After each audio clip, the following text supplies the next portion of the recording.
at that. It's rolling. We got numbers. All right, guys. Another fun-filled episode of the Cleveland Moto Podcast, episode number 438. Light them up, boys. Oh, God.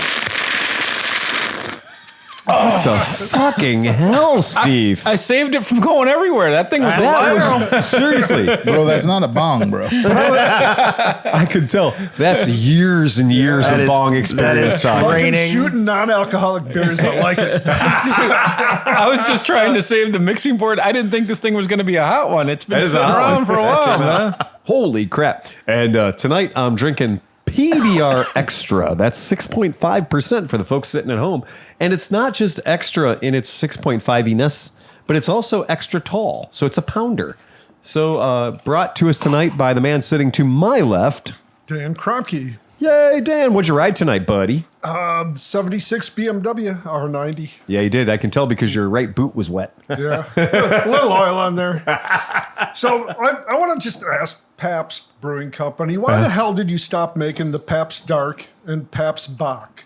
Right. The Pabst Bock in particular. Those are both awesome beers. You need to make those again. This is delicious. Come on, we're the number one beer drinking beer drinking motorcycle podcast. Probably. Anybody I think from yeah. PBR listening in. Right, to anybody from PBR. I like how you say we're the number one beer drinking motorcycle podcast or the number one motorcycle beer drinking podcast. That's all true. As over his left shoulder is an arsenal, an absolute arsenal of from Weller Green Label and from what's in the This is Willet Pot Still. Pot Still Willet. And then we also have Sazerac Rye, but we also have Kentucky Coffee whiskey, and 2-star, not 3 stars. 2-star. Not Steve Hoffert 3 stars. It's kind of no. 2 stars. I give this 2-star 3 stars. It's really pretty good. It's punching above its weight. There you go. There you go. So if you have $19.95 to spend at a Rite Aid in the middle of Louisville, Kentucky. Yeah, that was that was about that. Yeah. That was about $20. Yeah. Yeah. And I was there. I just got back from a Louisville trip. It's either this or Dickel bottom shelf. It's pretty good. Yeah. That's pretty good. And then to his left, Steve, Sleepy. Sleepy brought a guitar tonight. Yep. Yeah, it was interesting. But he brought a carbon fiber backpack guitar Yeah. that is also Bluetooth. Yeah. Yep. And has amps and things Built-in amp. Built-in amp, Bluetooth. The coolest thing I saw you do was you were playing music on your phone. Yeah. And then jamming to it. And that music was coming out of the guitar. Yeah. But you were laying down a track on top of it. Yep. It's fucking a game. And then John grabbed it and became fucking Johnny Lightfoot over here. Fucking. You guys, If you could read my mind, love. whoa. We had fun, man. This was before we turned on any of these amazing microphones. Right. We were sitting in the backyard getting a show. Yeah. And it was great. I mean, anybody who was out in the backyard, your neighbors got to be so happy. And you know Tom. what's neat too about it is like for like a mid Ohio or a camping trip or something. It's carbon fiber. Yeah. It's not gonna. You don't It's care about weatherproof. humidity or anything like that. Yeah. It's cool. And it sounds fucking good. Yeah, it was fun. It was It good sounds stuff. It'd amazing. probably stay in tune forever. You just tune it once. Yeah, it's carbon fiber. So if anybody need from to tune in. Enya is listening, we would like to be sponsored. Yeah, right. 10-4, good buddy. I'll There you take go. it in you. Enya sponsorship right there. I did tell you guys this. I'll let the listeners know. So that guitar happened because I accidentally bought it legitimately. Right. So I don't know if any of you, if you guys are all marketplace hounds as much as we all are. Yeah. We spend a lot of Probably, time in the thinking room in the morning, Yes. a lot of Yep. times on Yep. marketplace. And so I noticed this guitar, and it was a very fair price. I think they sell for like $700, and this one was at $250. Ooh, wow. And he said, I had this on. I was on a cruise ship. I played guitar on a cruise ship. I took this, and it has a scratch on it, and so I just went $250, sell it quick. And I went to ask the guy a question, and I hit the ask the question button, or so I thought. And when I did that, it bought it now. My PayPal account was drained, and it was on its way within 3 hours in a shipping package. Before I even realized, wait a minute, that wasn't a contact the guy. Ready, fire, aim. There you go. So fortunately, it wasn't something stupid like, another motorcycle. But that's really smart though, because now when I'm gonna list all my Facebook Marketplace ads, I'm gonna put a buy it now button on there. I am convinced. I'm convinced tomorrow I'm going to wake up and in my blind stupor before coffee buy a Bentley. No, but yeah, if you connect your PayPal account, which see, I did that for selling something once, and I didn't even think about it because it wasn't a button before. You had to like do something, and then you could buy the thing. Now it's just a button, pop. Or as John says, you looked at it too long. Yep. Yeah. And then it sends a guy a message. I still swear that happened. No, I think you're right because I've had 15 people this week. They change everything. So, because if you haven't noticed the app lately, the past 2 days, everything's gotten more smilier and weirder and softer. Yeah, it's changed. It's changed for much for 2 days. They listen to our podcast. They must. But here's an honest to God thing. So I'm not selling Dead Guy Dodge anymore. I bought a motor for it. So I'm doing that in a week or two. I'm putting a motor in it. Yep. But when I was going to sell it, I put an ad up. Right. Very similar to some of yours. Right. But I even said at the beginning, like, read the entire ad. Yes. Before you go any further, read the entire ad. I read it. It was very clear. Yeah. And I said, currently has a problem. Will not run. You are not driving this home. And then I went to list all the new parts. I had 37 people say that they would come and get it that day. Right. 8 people showed up expecting to drive it home. Right. I'm like, did you not read the ad? Like, it says the first thing is like, do not read the ad because there's information you're going to want to know. That's right. Nobody paid attention to that at all. Nobody does. Nobody. Give me the money. Here's the keys. Right. There you go. Well, good luck, pal. And then to his immediate left, Johnny Mac and Cheese. John, what did you show up on today? A 1994 Suzuki Intruder Alert. I thought John bought a VS800. VS800 anal intruder. I thought he bought a Harley when he showed up. And I was like, I was thinking Softail. I had some strong Softail vibes there. I didn't buy shit. That was Softail free. standards. I was gonna say I've owned one. I've owned one of those. Pretty fucking great right there. A free 800 intruder. Yeah, thanks to my brother. Yep. And it sounds great. Somebody gave it to him. He gave it to me. It sounds dialed. And the best part is you don't have to touch the carbs. I never had to touch the carbs. First bike I think I've ever not touched the carbs. So if you're going to park it for more than 3 weeks, boat gas. Yep. Oh, yeah. Get yourself down to Circle K and get some of that good, sweet, non-ethanol fuel. Well, the good news is it only has a 3.2 gallon gas tank. Right. I was on my way up here and I'm like, oh, I can't wait to let somebody ride this, which nobody did. Well, you did pick a night where it's freezing outside, so It's not freezing. It's not freezing. Well, It's wearing not shorts. freezing. Hofford Road in the middle of fucking January. That doesn't mean anything. It's That's a beautiful Hofford. day today. Oh, you are a twatier. But I was riding up here, and all of a sudden, I'm like, oh, I think I just lost the cylinder. Right. Like, what the fuck is going on? This thing? I rode it back and to Fourth and Work. Right. I think I have 300 miles on it. Oh, this is running fine. I'm like, maybe it's out of gas. I'd filled up before I rode back and forth to work. Right. So I flipped it over, and it took a little bit. It takes a while. Takes a minute. It took a little while, and then it woke back up. And I'm like, I guess I need gas. So I went and put 2.4 gallons in it. I'm like, all right. Okay. Well, they got the Sportster. They got the Sportster thing right down to a science, didn't they? I guess so. You got a peanut tank without knowing you got a peanut tank. But it doesn't look like a peanut tank. But if you take that tank off, you can see why. Both carburetors and everyth's hiding up. Oh yeah, because that's the one where the frame splits around the top carburetor, so you have even less room than you think you do. Yeah, that's as close to a faux tank as you can yeah. get. It really is. Yeah, It's almost like a Goldwing tank. But it's fun. I mean, I'm surprised at Giddy Up and Go, and it's like, Suzuki 800 V-twin's a it's decent a motor. Sportster that goes to 10,000 RPM. Yep. Yeah, that's a really good. I mean, A lot of people said it wasn't good on the highway, but I was going about 70 mile an hour to work, and I wasn't getting past. I felt like it was a true 70. I'd turn it up to 80, and I was passing people. Oh yeah. And a couple times I went from 70 to 90, just like, and it got there pretty quick. I didn't try to hit. But what will it do? You're not scared of revs. So you're not scared of revs. Well, the problem is everybody who rides those bikes is comparing it to bikes that will do 70 miles an hour at 3,200 RPM. Oh, no. Right. And so that's the thing is, in order for your bike to do 80 miles an hour, it's going to be showing you 6,000 RPM. It actually felt nice. Like the bar vibrations were better. Went away.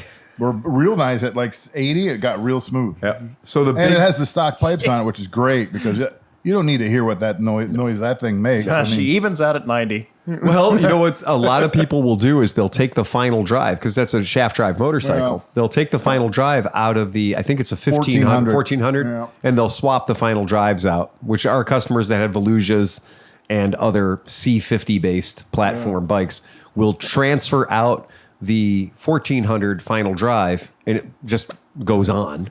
And now you've got a totally different final drive. Yeah. But you don't I'm okay. care. I'm fine with it. I can't fit on it. It's the ergonomics suck dick. I mean, like, or do you suck your own dick? I bout. I'm like, oh wait, check that out. I can put my elbows right on my knees. They're basically an 800 Honda Rebel, so it's about that size. I did notice that the bars are very tight. They're like this. You look at that and you're like, I don't know if I like riding like this, but on the highway and everything, you're just like, okay. It's all right. This isn't bad. It's what it is. It feels weird when you're. Yeah. It's almost like a steering wheel. Like, you know what I mean? Like your hands are. It kind of is. You know what I mean? If you look at how your hands are on the steering wheel, that's how your hands are on the bar. There you go. Ack Gunner. Yep. Again, I'm not doing a thing to this. Don't do a damn thing to it. Don't do a damn thing to it. Yeah. Not at all. And then behind the bar tonight, Tom Pennington. You are barricaded behind good bourbon. I am. And you are. And adequate bourbon. Adequate bourbon. Right. Well, it's workmanlike. It's workman. Yeah. It's workmanlike. Yeah. If you guys don't have a Total Wine store near you, the Total Wine store experience is rad. Oh, yeah. Because it's kind of a warehouse of booze. But the magical thing is you can go in there and say, you know, I'm considering this particular bottle of tequila, but I'd like to know more. And a person in a white dress shirt and a tie will appear out of nowhere who knows a lot about booze. They give classes in the back. But you don't have to have a class. I had 7 shots today before 11 a.m. Because I was sampling coffee whiskeys and I was sampling tequilas. So before 11 a.m., Merritt and I, and they have a sign that says the maximum amount of tasting that we're allowed to give you is 1 ounce of hard liquor, 4 ounces of wine, or 12 ounces of beer, right? For tastings. And they have that printed on a sign that everybody ignores. And they were very cool about like, well, you know what? We've never tried this one either. And she talks on her little intercom and she goes, is it okay if I open the bottle of the Stringfellow? And a voice comes back over and goes, you got a guy that wants to buy one? Yeah, he's considering it. Okay, go ahead and open it up. We got 2 cases of that. Yep. And then she's like, okay, we got 2 cases of it. I'll open it up. And she was extraordinarily generous. I mean, I've been to tastings before where they're tight, where they're stingy on a tasting you paid to be there for. This is me just at a grocery store. And this grocery store was opening bottles for me and just like, oh yeah, this is a $129 bottle of tequila. Let's try these 4. And I did. I went back to the rail several times at Total Wine. Go figure. So if you're looking to sponsor now. Well, you know what? We don't have them in Ohio. They have them in Michigan. And they have 3 of them close to the border for obvious reasons in Michigan. And they have them in Kentucky, not so far from the border either. So if you want to go to like Covington, Kentucky or somewhere like that, they have Total Wines. And we finally got one in New Orleans like right around COVID. There's one by my sister's house in St. Petersburg. Yeah. And it was this thing because for years we'd gone to Martin Wine Cellar. Absolutely. And they opened up and Becky comes in and she goes, we need to go to Total Wine. It's so good. Why would I go to Total Wine? I've got a Martin Wine. So I've got 2, and Martin Wine Cellar is a local thing. And they do the exact same. They've been doing the exact same thing for 60 freaking years. And I go to Total Wine and they did exactly that. It's great. What would you like to try today, sir? Great buying experience. I know it forced my hand into buying at least 3 bottles I wasn't going to buy before, so it works. I have something I want to read when we're done talking about bourbons. No, it's okay. Go right ahead. Yeah, ditto. I got a message on Facebook from a good friend of ours, and I think you'll recognize the name, Chance Ford. Hey, Chance Ford. Yeah. Chance sent me a personal message and says, Johnny Mac, if you need another person for the 24 hours of Buddy, I put myself in the draft. I'd be pumped to take work off and drive down to Ohio to rep Team Macklefresh. There you go. Yeah. Just keep me in mind if you need a spot filled. You're fucking right, I will, bro. Yeah. Well, check this out. So ditto to John, I also got a message from a guy regarding almost the same thing. So I think we hit some nerves with our little race idea here. Oh, bagel? Yeah. Oh, Bagel's in. Bagel's throwing some smoke. He's in, huh? Bagel is straight up gauntlet thrown. You could have heard the gauntlet hit the ground in Oregon as soon as he was listening to our podcast, and he's like, "This tyranny will not stand." Right. Nobody does endurance events on a scooter without inviting Bagel. Oh yeah. Well, of course he's invited. He's invited. Well, of course he's invited. And The idea is, I'll get the air mattress ready in the attic. yes. So, but check this The out. merrier. So this guy who I'm going to tell you, he's our friend, and we're going to keep it that way because if we're not, it looks like he could just grab one of us and eat us, like just smash us into God. a wall and just. He looks like a bruiser dude. Look at that guy. So his name's Joe Barnett, and he said, longtime Cleveland Motor listener. Just met a guy in Minneapolis who told me about another 24-hour scooter race there in Chicago called the Slaughterhouse Race. Oh, hey, wait. He was also riding some very spaceship-looking Yamaha scooter. Yeah. So is that still going on, or is that done? So that's already over now, and that's behind you. That was the 29 hours d'abattoir. So the 29 hours, thank you. But that's your Tom's boys. holding it That up. was a couple weeks ago. That's right? Brian Bedell. But that's not a race, right? Nope. That's just a thing. It's a scooter rally that has decided that for 29 hours they're going to give you things to do. Right. Okay. Right. Yeah, So the idea is yeah. no sleep till Brooklyn, right? Yep. And so there's the leg shield banner. You got 156, I got 103, and I didn't attend. Yeah. But the Chicago Scooter Club, second to last scooter club, and Chicago VCOA chapter. Yep. Brian Bedell and a few folks up there are doing an amazing job. I went to the Midwest Scooter Classic there last year, and then they did this event. I could not go this year because I had a conflicting event that came up at the last minute, but they do a beautiful job. Hold up the license plate. HFC, Tom. There you go. They do an actual license plate that is honored in Illinois for the course of the event. Register stuff on this or not? You can use it then. Right. And so you get a metal license plate. It's fucking cool. Yeah. And they're doing it again next year. So this year, though, the idea behind it is instead of the 24 hours of Le Mans, it was the 29 hours d'abattoir, Chicago of the abattoir, you know what you got. So that's that. It's not 24 hours of racing. The right way up? Right, racing. Yeah, I guess it Yep. So, Unky Phil, Patreon member, listeners abound. So now you guys have two. You guys have collected two interest people. Unky Phil, I'd like to toss my hat into the ring for one of the buddy team's wait lists. My credentials are pure garbage, but my intentions are pure gold. I've been riding motorcycles and scooters for many years. I like this guy. But took some times off, as many do when the kids were young. I've gotten back into it in the last few years, and I currently ride a GTS 300 and a Harley-Davidson Springer. Okay. Apparently, I go both ways. I plan to add a small dual sport in the near future to complete the Triforce d'Excellence. Yeah, give him that. Very well done. Yeah. Anyway, love the show, love the topics, love the shenanigans. Keep up the good work. So it's not listening to our podcast. And it says, thanks, Al. But so that's a thing. That's real. Yeah. And we have touched a fucking nerve because many, many people are sending us messages to the effect of, hey, I want to do this. And that's a great kind of energy to have. I was thinking about this thing. Yeah. What time of year do you think would be the best time of year in Ohio? Well, I've had some mixed ideas.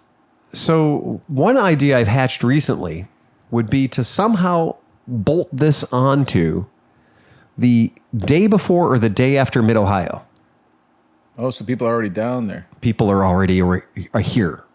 The people could travel. They wouldn't be traveling just for the 24-hour Iron Buddy. What if we asked Mid-Ohio to borrow one of their parking lots and do it on the Sunday of Mid-Ohio? Well, kind of where I was thinking, right? Yeah. Or they have that dirt track ready. We could just go for that. Well, I mean, okay, people are autocross racing. Yeah.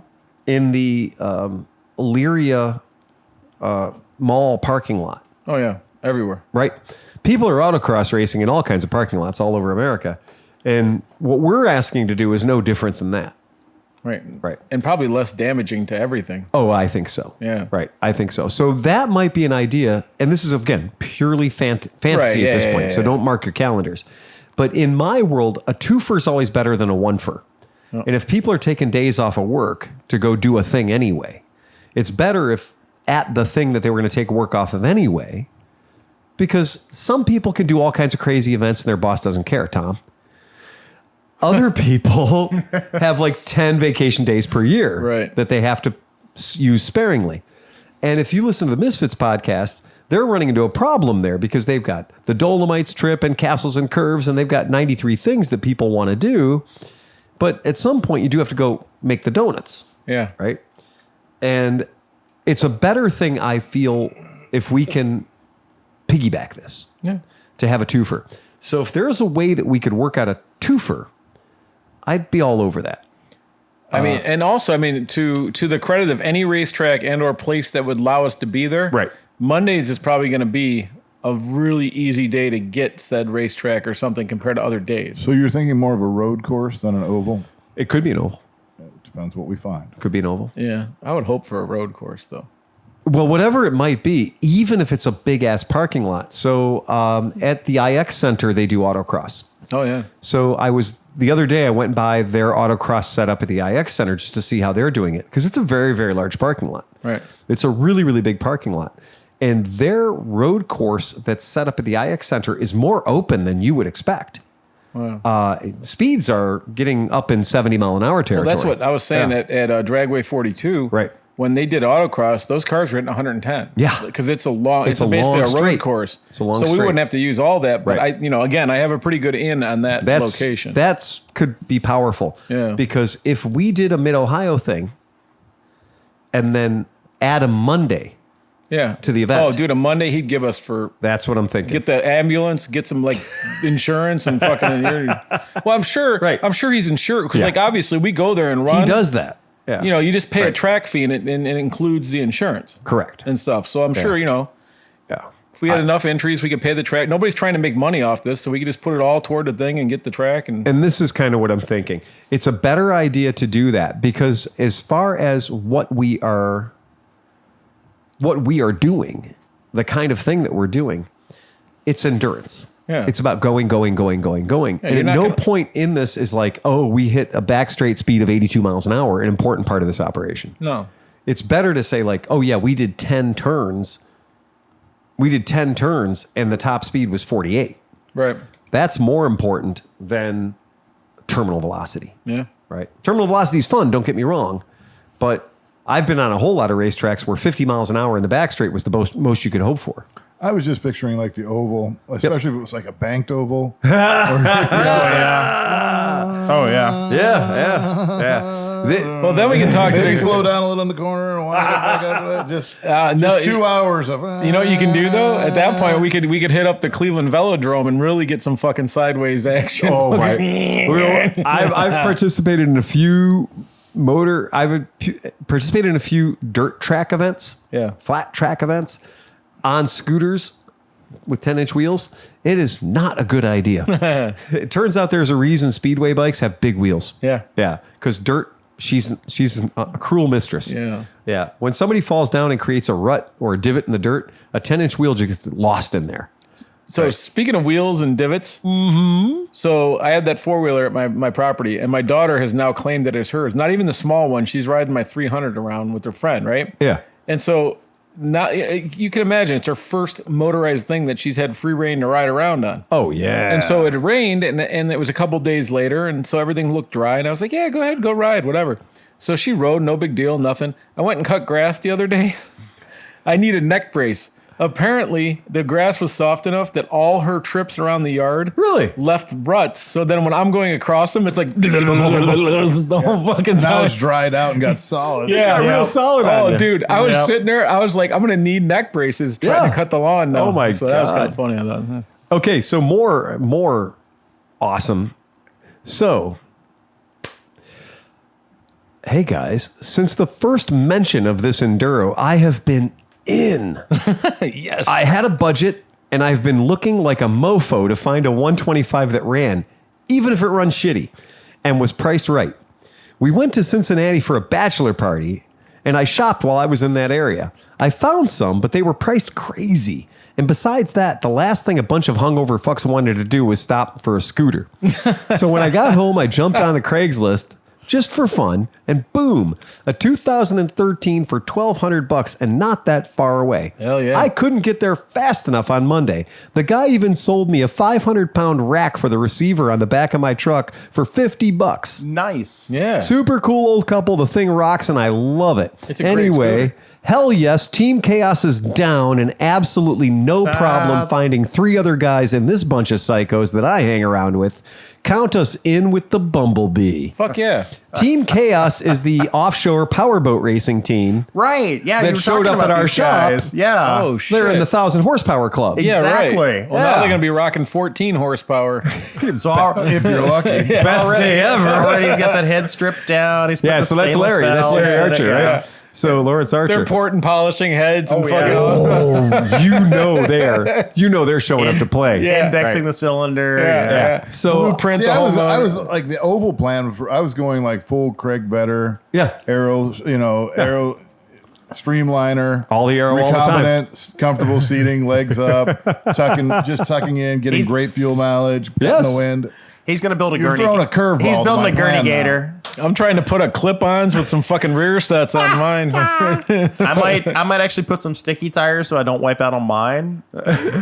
Well, again, Like I can throw Piper in Again. there. She's about $120 maybe. right. we are a long way away from race day, but I'm still very happy. But this energy, Very happy. we need to keep Piper this, loves to just go in a circle, especially left. Just That's just true. going She left. loves we need going to keep, left. keep this energy Left. flowing. Yeah. I love it. That is badass. So I'm very impressed that we've gotten that we're invading other podcasts. Yeah. Take that. Yeah. 2, the dumb idea has got momentum now. The dumb idea has got. We haven't achieved critical mass yet, but we're getting very close to that Yeah. point. It's starting to make sense. Would you let a TNT 135 run? Again, we don't have to yet. Yeah. We don't have to yet. I'm I'm kind of just thinking thinking about Liza. I'm just trying to keep it scooter. I'd prefer to keep it scooter. Phil, the beer doesn't come out the nose. No. Will we let a TNT 135 run? You know what? That'll be the big bore class. There might be this idea where if we come up Exhibition. to the 90-day point No, and we we don't don't- have enough teams, We don't want to Liza and then we exhibition in could the same open the language. window a little bit and see what else flies in.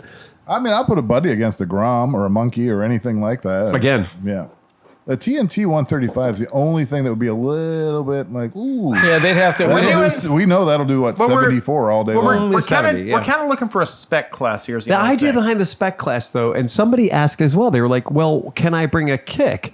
And I was like, okay, fancy pants. Well, that's You can it's still by technicality. It's if still you a want to buddy. ruin it, you know. But at the same time, you don't want to. So like, Yes, so you can bring a kick. But my buddy Ray and all these guys Yeah. race Spec Miata, right? Right. And there's so much bullshit. Like you think, okay, Spec Miata, I get a Miata, No, I go believe race me. it. Oh no! It's There fucking are insane way how much more shit you rules have for to. stock class than there are specials class. But even Yeah. dumb Yeah. rules, like stuff I that know. makes no fucking sense to and that's anybody. why I feel like it's better if we have one rule. Right. It Less has to be a rules. buddy. Yeah.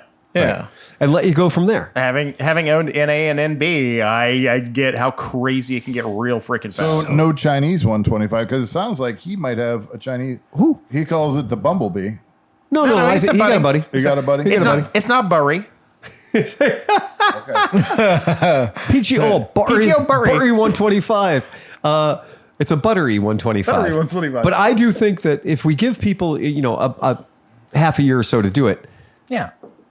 Tom and I, we see enough buddies coming through the shop to know that if you waived $500 at half of these people, Oh yeah. they would sell you their bike. I bought my black and silver for the price of a hand. Like I sold a bike and bought it over lunch Yeah. at Barber Yeah. like 4 years ago. We did a really good job of selling buddies in 2007. There's a lot of them out there. Oh yeah. Well, I got mine. When did I get mine? Like 2015 or something? We populated I've got three of this the area. I personally You have say three populated, buddies. I say polluted. I personally have three buddies. Right.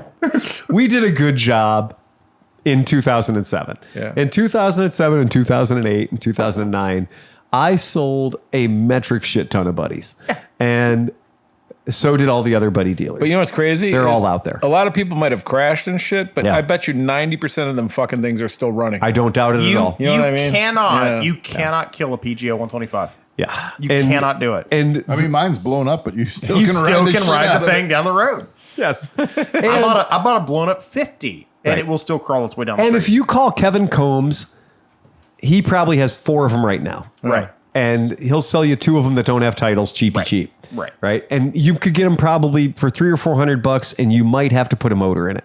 Now let's add one little thing. Sure. We Go don't ahead. care about titles. You can show up with whatever. Well, yeah, race cars are questionable anyway. Let's say that there might be a random check just to make sure people aren't bringing a bunch of stolen shit. We don't want stolen shit there. You know what I mean? Like, Who in God's green earth would steal a fucking buddy Somebody to that wants to come and participate race? in a stupid race? probably a lot of people.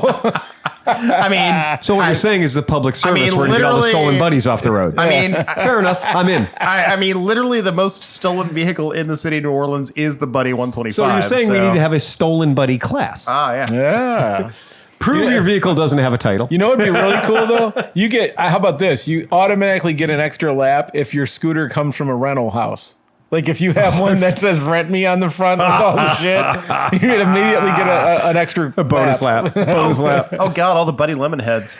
Yes. Oh my God. Those 50 cc's, man. Does it have to be stolen, or can you just not pay for it? Like, Right. Hey, can I borrow your buddy for this weekend? Why not? Now that's a dude. If you come up and tell me that you borrowed a buddy to race for a 24-hour race, you are my hero. My buddy loaned me his buddy.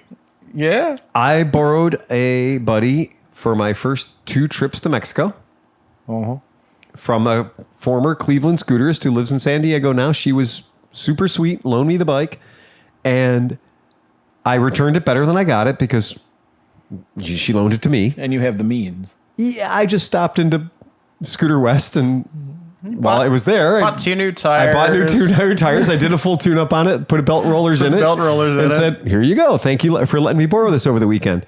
But that buddy had over 29,000 miles on it when I borrowed it, right? And that was a first 2006 buddy, and it carried me and all my luggage into and out of Mexico for 4 days.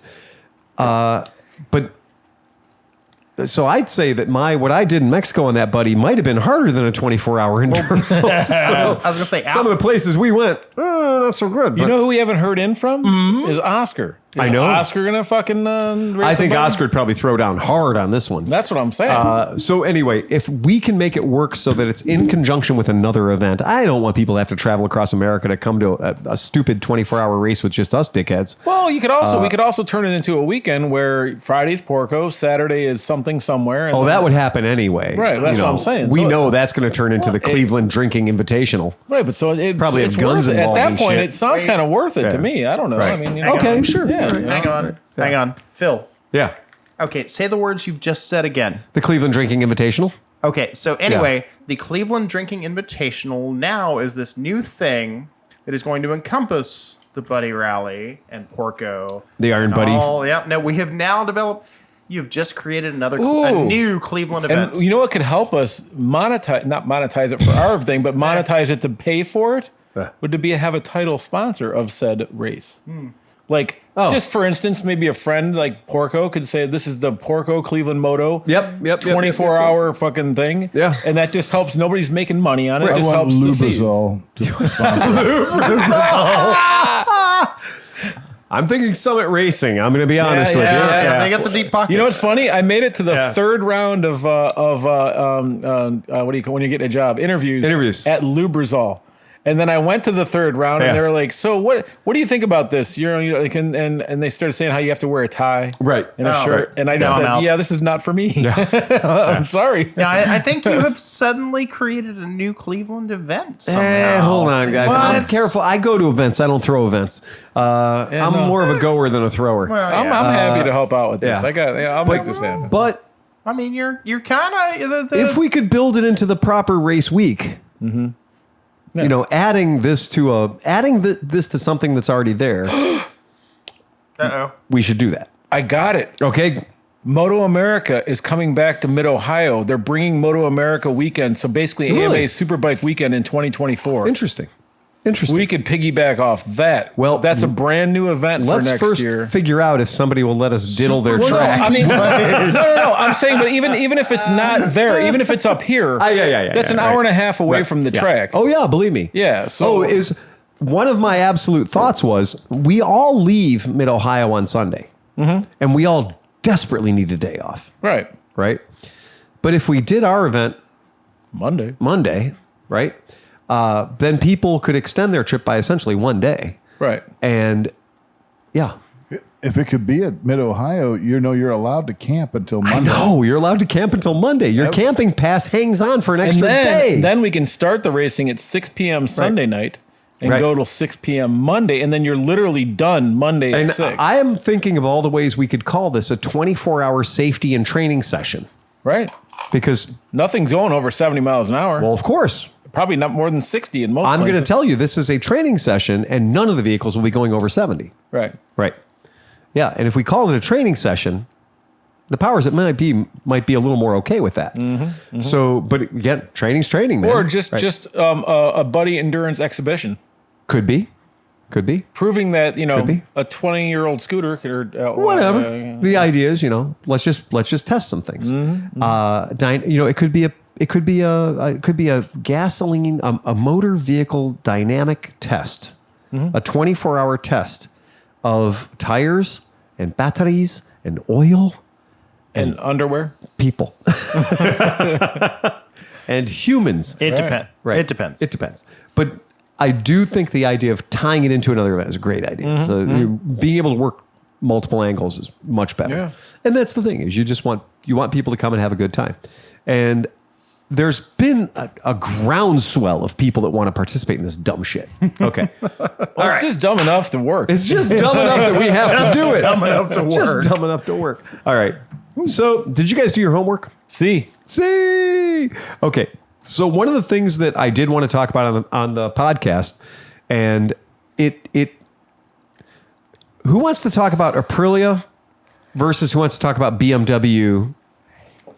I'd have very little interest in that Aprilia. Okay, well, Okay. yeah, I don't mind talking about the Aprilia, but the BMW thing, Crack, did you see the 1300 or 1350 they're coming out with? Oh, hold on. Oh, no. That's a whole nother part of the BMW So let's do that. thing. Okay. So let's talk about the new 1350. So this was interesting. So for years, BMW had the goofy looking guys with the eyeballs. Boy, One they eyeball sure did, small, didn't they? one Yeah. eyeball big on all their bikes, right? They Hey, sure wait a did. minute. Are you Now- making fun of my 1250? No, I love it. I love the look. But now they have a giant asshole on the front of the bike. Did you see it? Does it not look like A puckered Squid starfish. Game? Brown starfish. Yeah, a brown starfish. Chocolate starfish? Just staring at you. So wait, instead of having the asshole on the seat of the bike, they have the asshole in front of the bike. They did. I mean, Wait, does it have dual assholes? basically, Phil will pull it up. I'm not kidding you, I'm dude. pulling it up. I know. They ruined the whole thing. Is like you always had the inquisitive eyebrow. Like that BMW was saying, yes, I would like to go in that direction, right? And now it's just like it's gonna go. That's it. So every spy shot of the bike up until today Yeah. has had the front end covered in black tape, right? See, So every possible spy shot of this motorcycle has had the front end of it completely covered in black tape. I'm going to pull a picture up for our podcast listeners first. And okay. So there's been no shortage of people taking pictures of this motorcycle running around Europe and things of that nature. But what's happened is the overall consensus was BMW was very clearly hiding something on the front of the vehicle. And they weren't telling us much, right? They weren't telling us what's going on. And the result has come out, and the result is, well, it's a butthole. it kind of looks like a butthole, right? So I'm going to cast this one out so our friends at home can see the picture.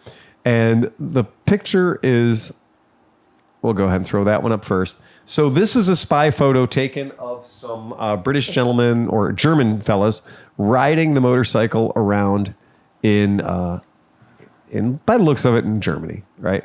And I'll go ahead and give you a second. And both the bikes are wearing COVID masks, for lack of a better term, and they're clearly hiding something, yeah.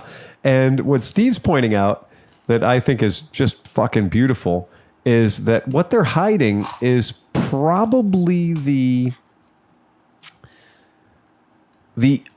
ugliest front end I've ever seen. Yeah, it's not good. Like, I mean, like the Chinese manufacturers, or not even like the good ones, Right. are probably laughing. They're like, oh my God, they combated our last copy of their googly-eyed front end by making an asshole on the front end of their bike. Kinda. Instead of on the seat. Yeah. It kind of does. And where I feel that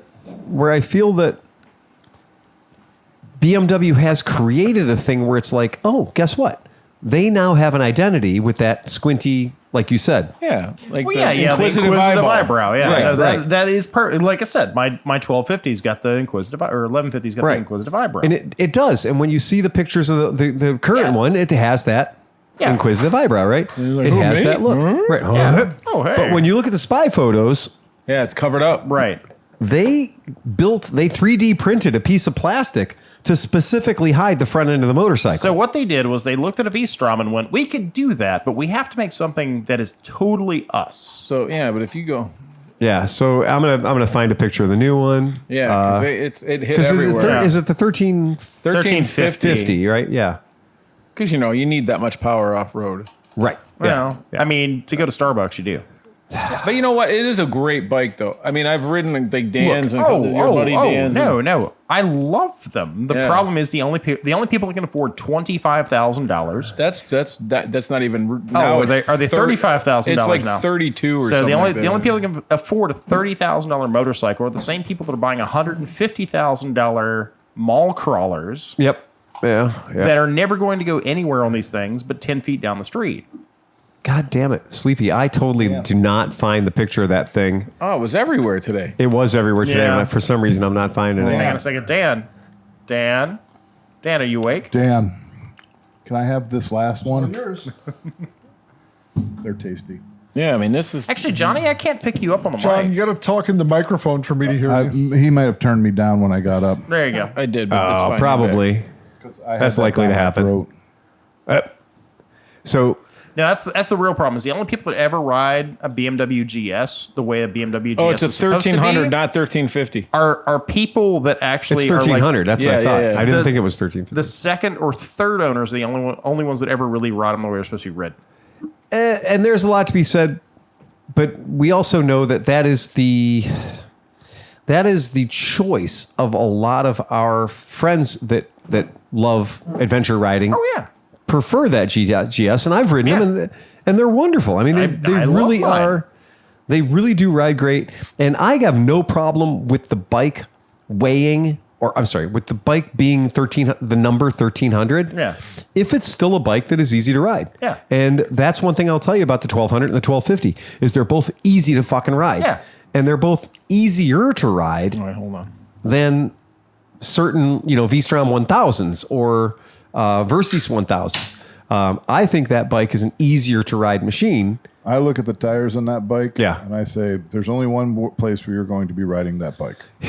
There it is. There you It's go. called Starbucks. So There's it's the got butthole. an X, and it does kind of look like a starfish. It does. Well, it's like got a bubble in the middle of an X. Kind of look like a starfish. And I think we're going to have to get used to it because I don't think this is, Oh no, I don't think we're going to change BMW's design on and this, I don't on this think they process. have any plans whatsoever in letting this go because they've been hiding this for a long time. If they didn't ask us before they released the R18, Yes. they're certainly not going to ask us before they. Oh, release we it. all fell in love with the R18 and then they launched it. Yeah. Yeah. And it is kind of smart on their part because the type of people that buy these new bikes, like here's the thing, I'm not dogging the bike at all. Right. I'd love to have one. I'm sure it's Yeah, going to be I just amazing. can't afford it. Oh, yeah. But what I'm saying is now if you're Captain fucking finance bro in 2024, Yeah. you can't show up with the inquisitive eyeballs because that's all like Oh, that's like last year's Jordans, man. You can't what do have they call that shit. ugly ass bump on the back of the BMW, or the tombstone grills are the new ones on the BMW cars that everybody's like, oh my god, what the hell did they do? And now everybody's like, oh god, I have to have a BMW 5 Series. I'm Yeah, sorry. right. If I was a motorcycle and you told me my face looked like a chocolate starfish, I'd think you were dogging me. I'm just stating facts, man. Yeah. If you stick your chocolate starfish out But there, you know somebody might what? dog If I'm you. riding it, I can't see it, so I don't Right. even give a That's fuck. And that's the other thing too, It right? depends on how you're riding the chocolate starfish. Yeah. Oh, God. All right. And now for our American listeners. If it's your chocolate starfish, then everybody's been riding. One of our British listeners said that apparently he didn't spend the extra $10 because he's not getting into the punchlines. Oh, that's all right. That's all right. That's all right. They're not funny anyway. Okay. But here's something of note. Just add you fucking twat at the end and he'll be fucking fine. Okay, here's one thing I did have to say. Today, BMW issued a stop sale order. Yeah, I saw that. And On this all doesn't- ICE engines, Yep. right? This doesn't happen often. And it's kind of a big deal. And if you're not talking about it, you might think about talking about it. Because what that means is that my friends who are BMW dealers got a phone call this morning at 8:32 a.m. that said you will be participating in a Zoom call at 11 a.m. And in that Zoom call, it said specifically, you are not to sell any BMW motorcycles that are powered by something other than electricity. Let's just rule out the 400 CE. Go ahead, John. Is this in the world or just America? It's America. United States. Just America. Just America. America. And I'll let you go ahead then. You can go ahead. But Well, I know. I mean, I read the article. I know what the reason is. Yep. Well, you don't. Well, I know what they say. But they say it goes back 4 generations of bikes too. So the problem to me, it sounds like an EPA. Okay, issue. so that's what we're going to get to. Yeah. All right. So I read all of the Cycle World regurgitated the reading of a hazy photo provided by some BMW dealer somewhere, right? But it's real. So at 11 o'clock in the meeting, dealers were told, you will not sell any BMW motorcycle off your floor. Not even if it's fucking used. And if you're a dealer and somebody tells you that, you should probably just bolt your door locked and go to Cancun. Yep. right? Because if you're a BMW dealer, you've got BMWs on your floor that you try desperately to sell because you have to, because they tell you to. And you've got pre-owned BMWs on your floor. And those pre-owned BMWs might go back to Year of Dan's Lord 1973. Right. But BMW headquarters in New Jersey has said you are not to sell any BMW motorcycles. So how bad is it? How much CYA is BMW North America doing? I think it's a deal that they have. We will not sell another because we have an issue. This is Volkswagen. What we're going to do, we're telling you right now, we're not selling another bike until we fix this thing that you found. This is Volkswagen again. Because if they don't do that, then they're going to get fined. And this is Volkswagen again, this is Tom. Volkswagen again. Yeah. And this is Dieselgate. Yeah. Here's what we're not going to sell any bikes. We're going to fix them all. Yeah. Just don't fucking kill us. Yeah. So I've been through a lot of recalls because I carried Moto Guzzi and Aprilia and Vespa and other TNG brands. and- I've been through a lot of recalls. Yeah. This is way worse than a recall, right? No. No, this is what happens. Preliminary before a recall, right? This is what happens when a manufacturer says, oh, sweet Jesus, don't let this get to the NHTSA. Yep. Don't let this get to NHTSA. Yep. Oh, boy. But they're claiming it's not a safety So issue. now we come down to it. Yeah. Okay. You can still ride your bike if you own one.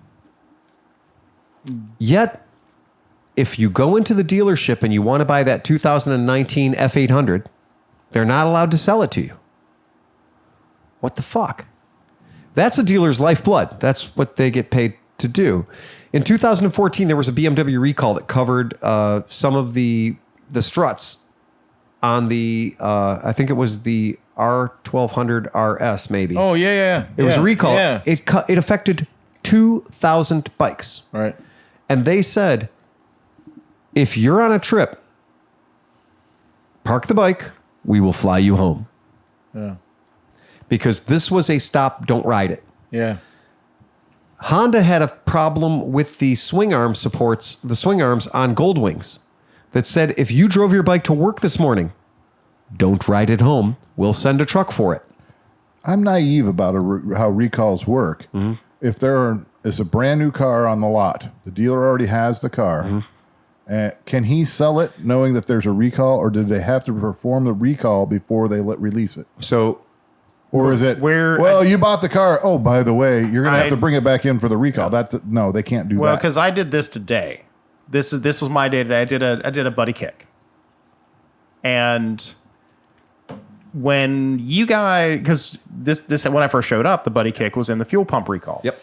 And so you guys would sell one, it would kick back to me, yep. I would do the fuel pump, then it would roll. Yep, exactly. And that's kind of what it was, is we got these VIN numbers. I cannot warranty register. I cannot register the sale of a vehicle that has an outstanding recall. Yeah. Okay. Now, I'm going to tell you that there are 4 different levels of this. The first is a manufacturer's notice to the dealer.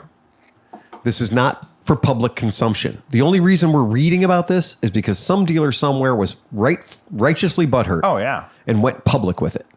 And he went to whatever forum, and he went to ADV Writer, he went to whatever he went to, because he got notice about this and went, this tyranny shall not stand. I will not have the corporate overlords telling me I can't sell bikes.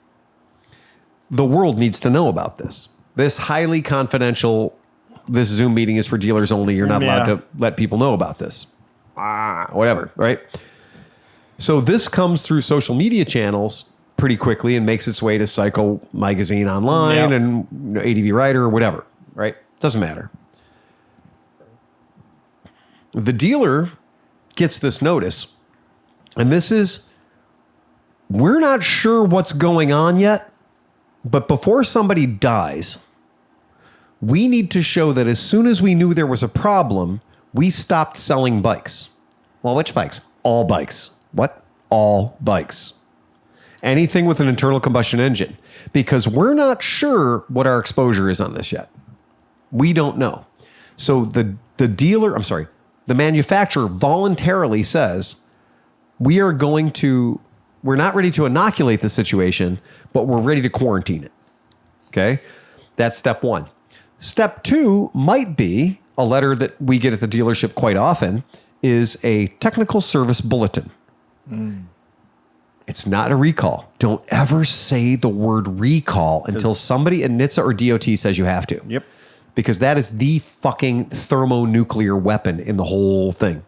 Okay, so you get a technical service bulletin. John, every single transmission that you rebuilt in a Royal Enfield was not a recall. Even though if second gear blew up while you were going 60 miles an hour, it damn sure would have stopped the rear wheel and you would have seen Jesus. Right? Yes, sir. The fail, right? The fail in that repair that you did to many, many motorcycles, the fail would have potentially killed you. But it locked the transmission. Totally. And no amount of clutch would unlock it.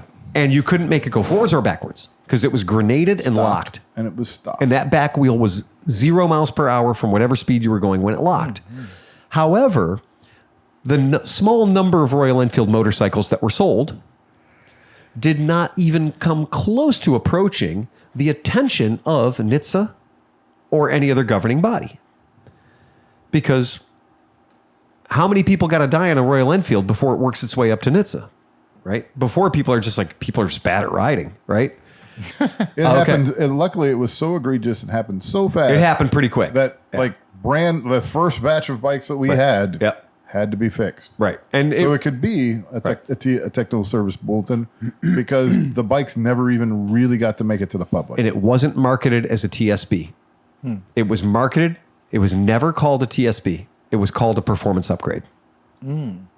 We're giving you Royal Enfield Classic Motorcycles and Sidecars is giving you a voluntary performance upgrade. I guess not having a transmission that locks up, it would be a pretty big performance upgrade. Yeah, from 0 performance to just performing. And I think we know the deal is the part. Because I'm pretty sure it didn't make it go faster. It didn't make it shift better. It didn't do anything other than not make it lock up. The parts that were in that is a performance upgrade. the parts that were in that transmission were 1950s technology and weren't great for 18 foot-pounds of torque. When the new motor put 31 pounds-feet of torque at them, they couldn't handle it. In my opinion, it was windage. I think you're right. The new motor, the crank was too shielded. And if you could have probably, instead of doing what we did, just drilled a hole and let more oil sling up. I agree. And it would have been fine. It would have been fine. I think you're absolutely right. So, in assessing that situation. Okay, so that's now we've gotten from the point of, hey, we got a problem. Now we're lying and we're calling it a performance upgrade. Okay, that's a performance upgrade. It's not a technical service bulletin. Every Vespa fuel pump that failed did not get a technical service bulletin. It got an enhanced warranty coverage. So now, instead of covering your bike for 2 years and unlimited mileage, we're going to cover your bike for an infinite period of time should it have this problem, and yours is within the recommended number of bikes that are covered under this program. Now, if this happens to your bike when it's 4 years old and has 40,000 miles on it, they're going to give you a free one. They're going to give you a free fuel pump. Okay? So as long as your bike is within the numbers in question. But it's not a recall. Right. Okay? Years later, when it happens again and bikes are stalling at 70 miles an hour. That's interesting that your bike has to brake before we'll do anything. That's exactly right. Oh, yeah. Well, Right. because That's the exactly failure rate's probably not high enough for them to replace all of them. There's a great scene about this in Fight Club. So those of you listening at home, if you really want to watch this is the scene about the Crown, the Lincoln Town car that the differential locks up and yada, yada, yada. Right. So that's the whole thing. It's a numbers game. How much is it going to cost us to write the settlement checks and pay the lawyers versus fixing the problem? Right. Okay. So now we get to the point where it's gone from being there's no problem to it's a performance upgrade. Okay. Now we're going to the next step, which is we're going to give you some enhanced warranty coverage. When Toyota acknowledges that their frames rot out anywhere there's rock salt because the coating on the Toyota frames was inadequate.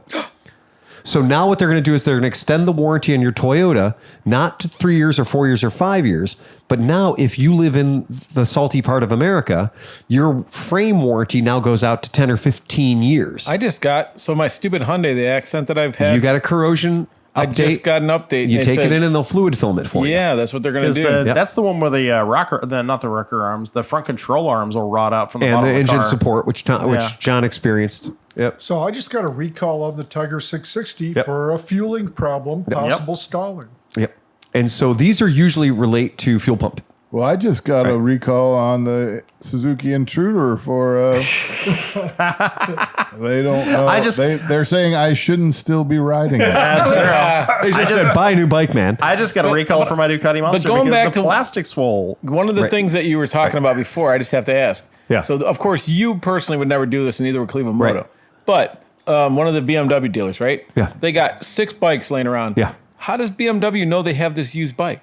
And And I'm gonna tell you right now, this is where it reaches into the land of overreach. Yeah.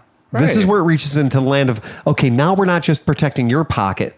Now your hand's in my pocket to protect your pocket. And that's where I start to get very concerned. I mean, can't you just sell a $20,000 T-shirt and give them a bike? Like, you know This what I'm is saying? tricky. Can't you do a lot of things? But here's what I can tell you can't do, is if you've got a blue and white sign out in front of your shop that says BMW, you know how hard it was to get there.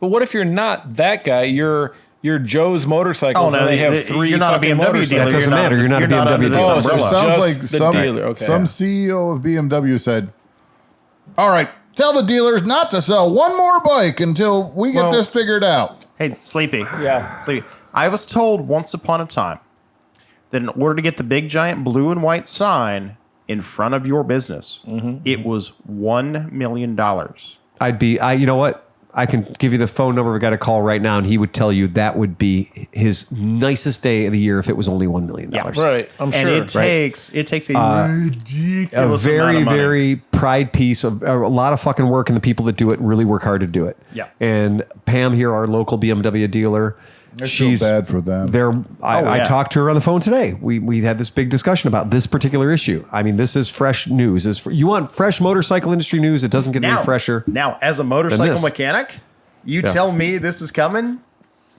Well, Even a book labor. Maybe not. How many mechanics are getting laid off over at Sills? Well, first of all, they're in the same position we are. Not enough mechanics. Oh, again. Not enough. Is that? Not enough Is that? mechanic. Just getting a breather. Too many warranty claims, not enough mechanic. Too many That's true. recall claims, not enough mechanic. There we go. Too many Honda warranty claims. She does Honda lawnmowers. They just had a recall. Well, it's a recall on Honda lawnmower cranks.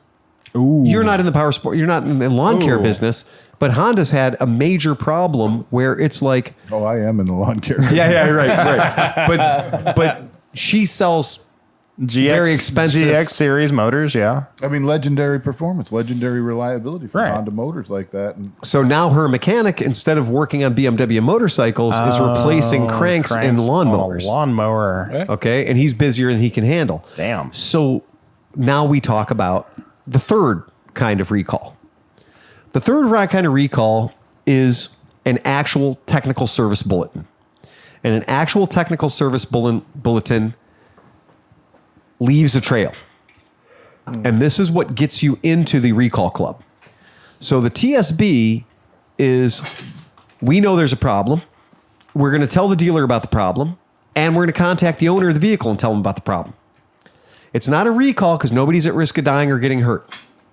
But your performance could suffer, even to the point where your vehicle might stop running. Now, a TSB, that will come to the dealer and say, we're launching a program, and they will always call it a campaign. Yep. And it'll be called a campaign because they want to show that they are on the path to righteousness and justice. Because they're about to get hit by a fucking fine. Yep. Okay? They want to show that they are preemptively getting out in front of this thing and letting their dealers and letting their customers know to bring the vehicle in because they have a campaign. And if their vehicle qualifies for the campaign, the repair will be done in the speediest way possible, getting them back on the roads before anybody gets hurt. And hopefully you can take care of the problem before people start getting hurt. Now, TSB, you are showing your ass. You are showing the world that you have a problem. You will not be able to hide it very long. At this point, probably the National Transportation Highway Safety Administration, TSA, is going to get involved and go, yeah, this is enough of a problem. We need to start a recall campaign. That's a recall campaign. And when a recall campaign, you guys all got the letter. I got one about the switches in my Toyota Tundra. I got one about the windows, whatever. We've all gotten letters telling us Takata airbags. Oh, yeah. We all know. I still haven't opened one of my Element. Exactly. But I think this is different than all that. Now, this is different.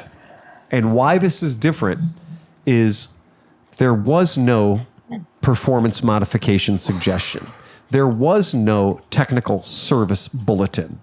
There was no invitation to increase the reliability of your BMW motorcycle.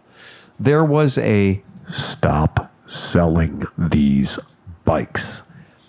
Well, what about my used ones? I don't care. Why don't you care? We'll let you know someday.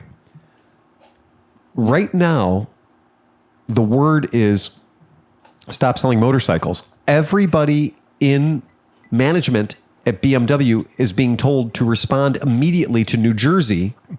The Chinese procured catalytic converters have no palladium in them. Okay, well, that's what the teaser. You're laughing about this. That might be a thing. The teaser in the letter. They said it was an EVAP system. Yep. Which I'm going to tell you, if I wanted to hide the fact that my ABS system was accidentally locking up and killing people, I would say we've had a problem in the EVAP system.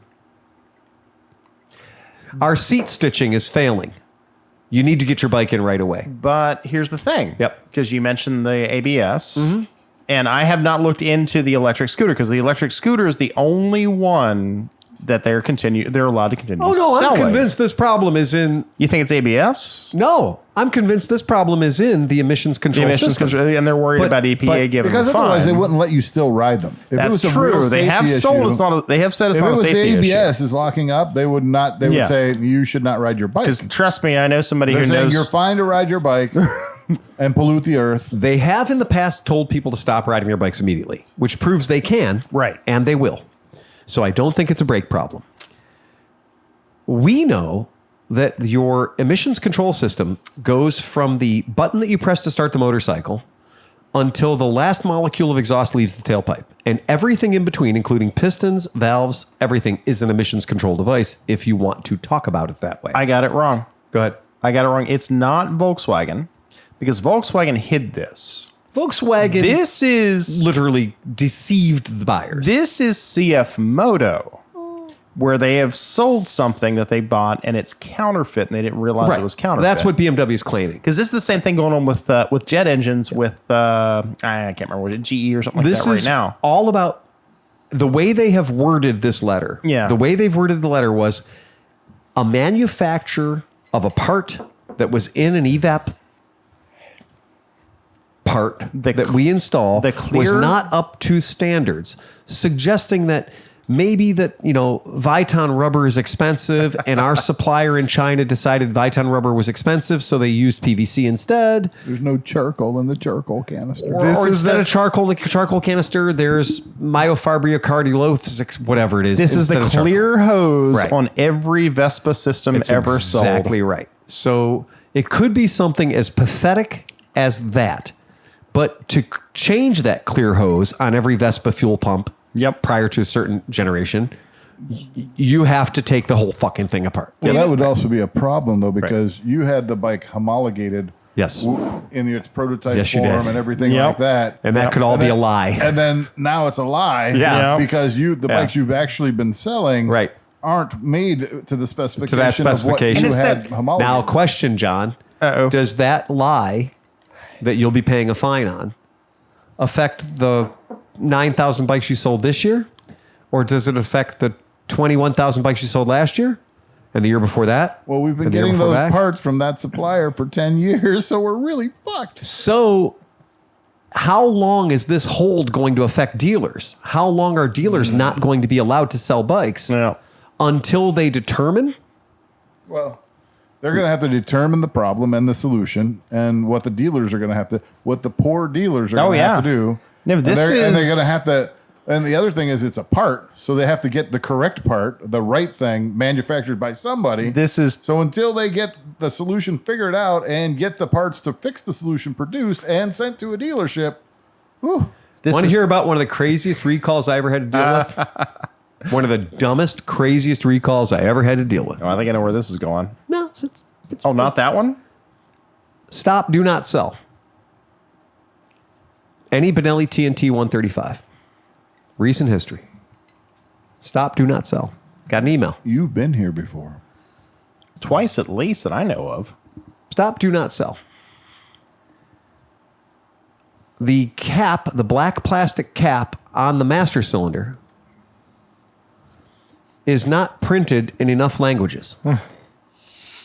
I remember you talking about that. That was Stop, crazy. do not sell. Oh, yeah. Because that master cylinder is not DOT compliant. Because it is not printed in a language. There's only one goddamn word on there that matters is .4, and that's in every language in the world, or .3, and that's in every language in the world, right? .3 is .3, but the words around it were not in enough languages. And there's some sort of warning on it, though. It's like warning, blah, blah, blah, blah. Don't drink it. Don't drink brake fluid. Yes, that's important. So kids at home, don't drink brake fluid. My point being that I have been on the receiving end of how stupid something can be. There was nothing inferior about the quality of the cap. The cap kept the fluid where the fluid was supposed to be. But we have rules in this country, and that's where we're getting down to stop. We put do not use this in the bathtub on the side of hair dryers. You want to hear what's really weird about this stop order? It's for the United States of America. Only. And it's for Canada. And it's for Canada. But it is not for Mexico. Now we have to take a pause. We have to know that if you're in the motorcycle industry, you understand that there are motorcycles meant for the European Union, and they're built a certain way. And there are motorcycles that are for our market, which is Canada, America, Mexico. And California. So those motorcycles that we get when Tom and I are looking up parts, when we're trying to order parts and everything else, we have to be very careful when we order these parts because the motorcycles that we're working on are not for the European market.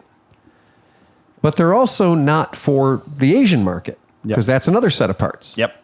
And they're also potentially not all the Canadian, American, and Mexican because there's NA, CNA, and them. Yep. So we have to be very careful when we're ordering parts because there is a difference between export because guess who doesn't? How's the nicest way to put it? Our fucking EPA spends way too much time talking about catch cans.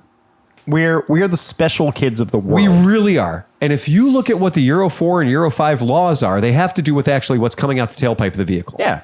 Our laws, on the other hand, have nothing to do with what's coming out of the tailpipe of the vehicle. It means that do you have the right anatomy there? Yeah. So you need to have PCV valves. You need to have recirc situations that take gases that vent from your engine cases through a hose, through a one-way valve, put it into your intake track, and fucking introduce dirty, nasty, slimy exhaust oil into your intake track so it can be burnt again. And eventually that moisture, AKA oil vapor, will go through your intake track and get cleaned by your catalytic converter. Or make your scooter stall and then you have to get off the highway or I just cut all of it out. Yeah. Or cap it off. We have had multiple bikes that we have sold that have had customer calls. I got a problem. Okay, what's your problem? So bit of a weird puddle under my floor in my garage. Yep. Okay, we get that. Not That's unusual. fine. Not weird, but anyway. Only got 300 miles on my bike. Yeah, okay, keep talking.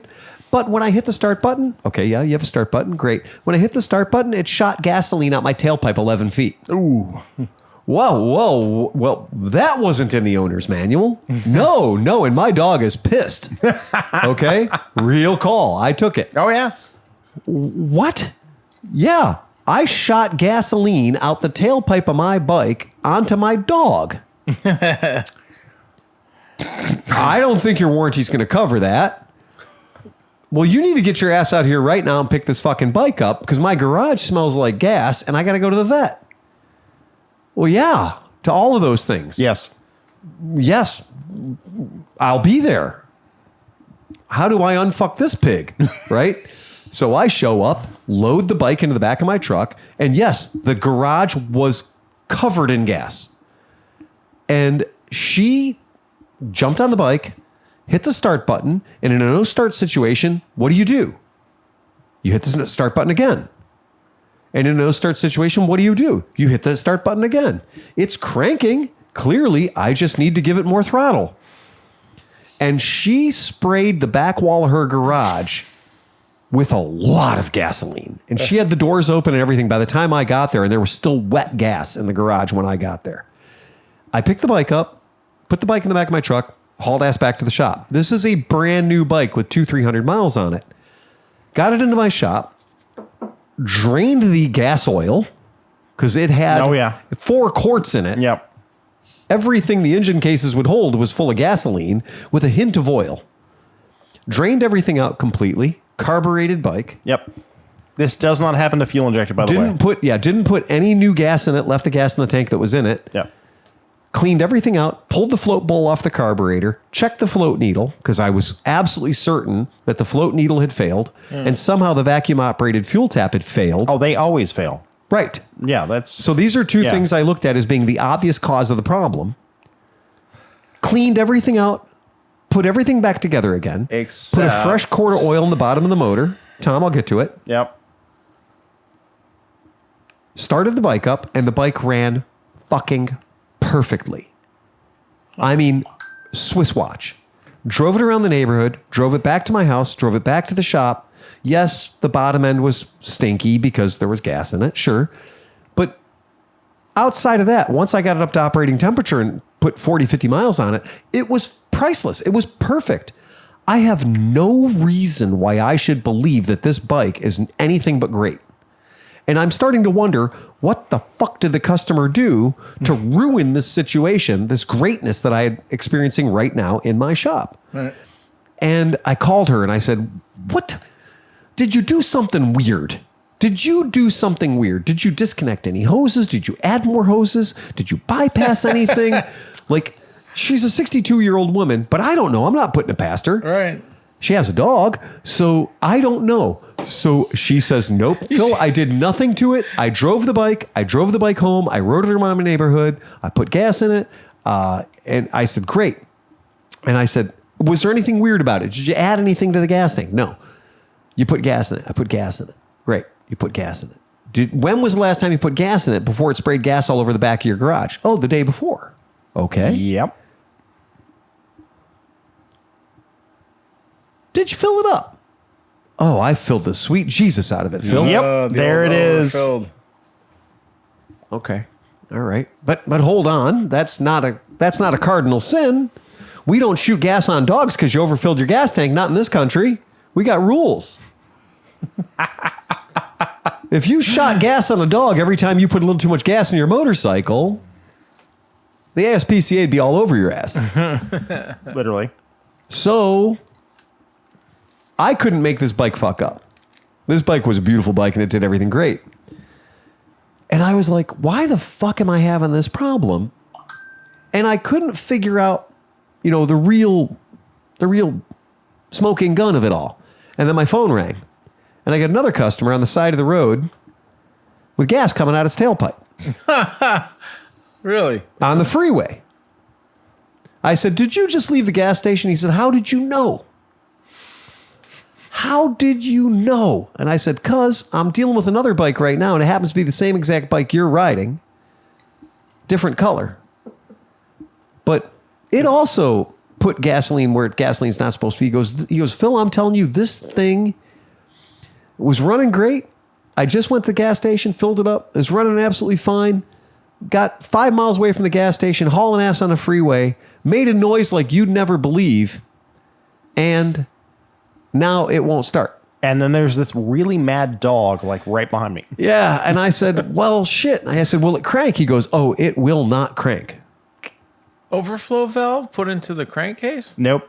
So, okay, I jump in the truck and I go pick this guy up on the side of the road. Now, his bike will not crank. Oh, boy. Every time you hit the start button, it throws every ounce of power that battery has at that starter motor, and that crank just says, no, sir, not today. That shit was hydrolocked. I was going to say, it probably, just It filled was up. hydrolocked. Does it have a really big oil fill?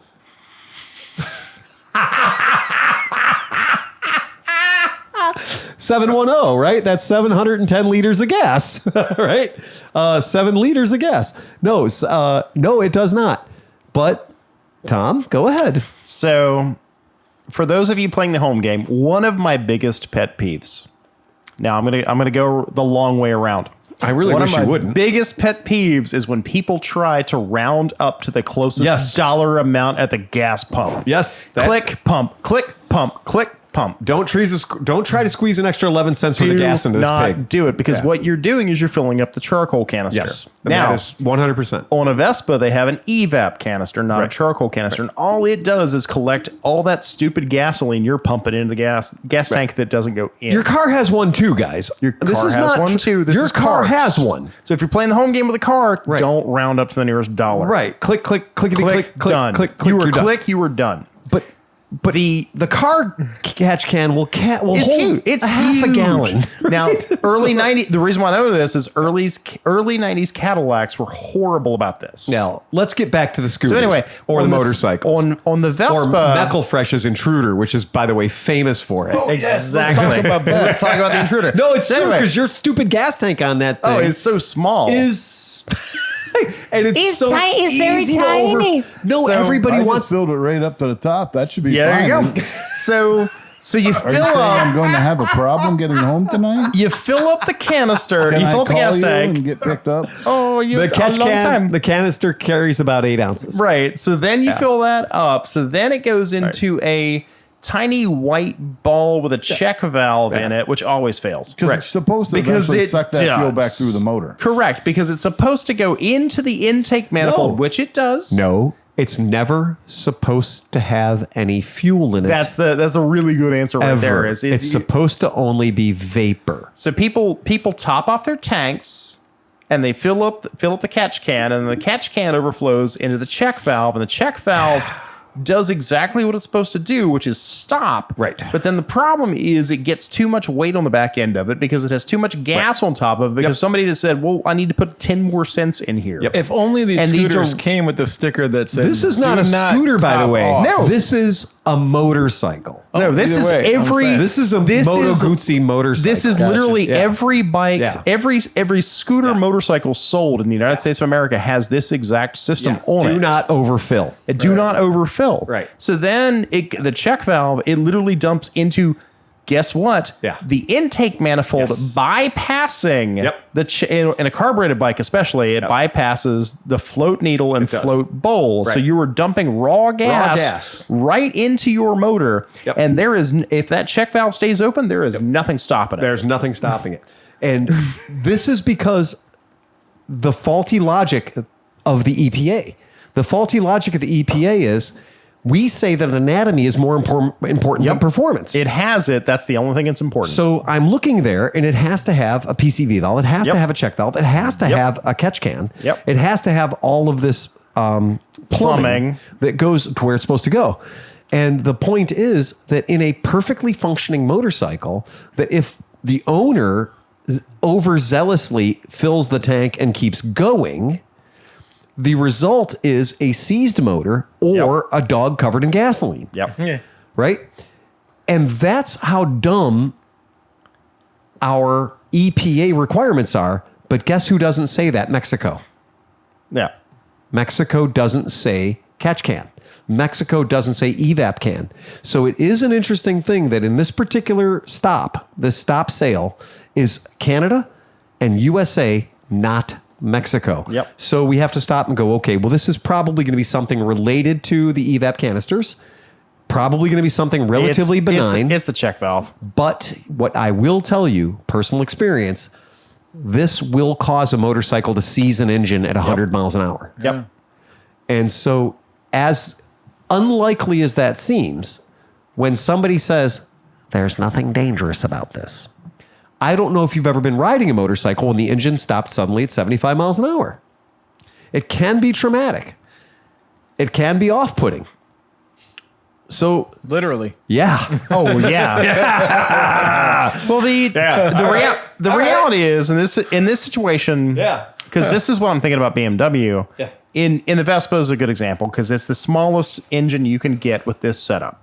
Right. Yeah. The vacuum from the intake manifold. The Buddy has it. Exactly. Yeah. Actuates. It says a big sticker. Do not overfill. Do not This will overfill. cause problems. And there's a fucking sticker on the gas pump too that says "Don't overfill." Do not bitch. overfill. You've been told twice, and your dog is not happy. Yeah. Right. Yeah. That's the but, funny. but how that's can you seriously, trust? How can you trust the EPA to know anything and tell you to do anything when they fucking made all the gas cans have that thing where I've spilled more gas in my entire life Yes, using right. that fucking thing than I ever did with the hose. Well, coming out of but the you're thing. not venting vapor into the atmosphere. No, I'm venting out of half the can of gas into the fucking atmosphere now. Look, man. The problems that we have solved in one phone call Oh yeah. by telling people to drill a hole in their gas cap. Oh God. You want me to do what? Well, and every time I say those words, that's an EPA violation. It is. Every time I I mean, say you it, didn't say that. It was just, You do understand. every time I have suggested removing the emissions from your emissions approved vehicle. There is a term called a to solve canisterectomy. problem. Yes. And a canisterectomy Specifically is a for real BMWs. thing. Right? There was a BMWs. guy that a couple years ago had a BV 500 that I got from a reputable dealership in the area.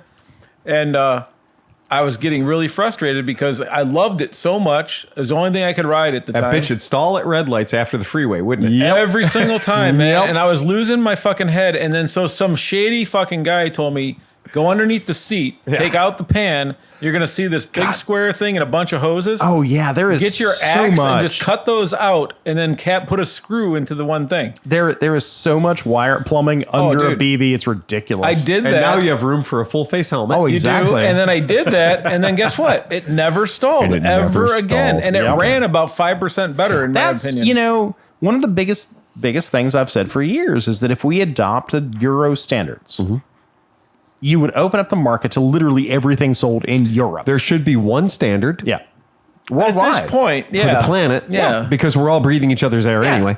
All right. We cannot. How mad can we be that MV Agusta, Ducati, BMW doesn't design a motorcycle from day one? This is the piston we're going to use. This is the valves we're going to use. This is the motor we're going to use.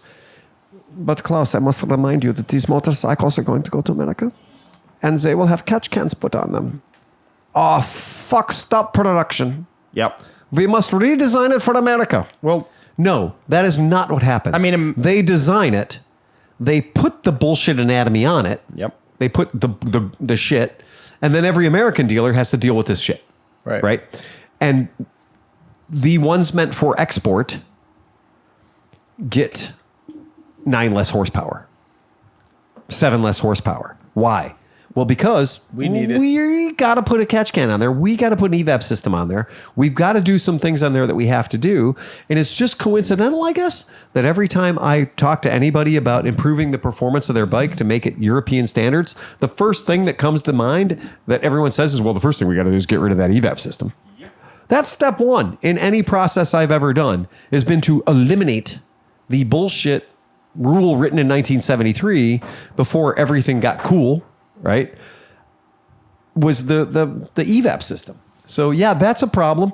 The problem right now is some bullshit like that is causing every BMW dealer in America to experience hardship that they didn't have on their schedule this year. Right, to the owners, eventually we'll get to the point where it's going to say like, hey, you got to stop riding your BMW until you replace this 23-cent piece of hose.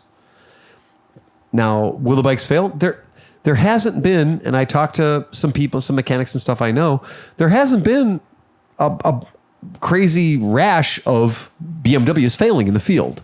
It'd be one thing if every Honda CBR 250 crank failed, and then suddenly Honda gets a notice that says, oh, by the way, we're doing a TSB on the cranks on Honda CBR 250s. We might want to replace those.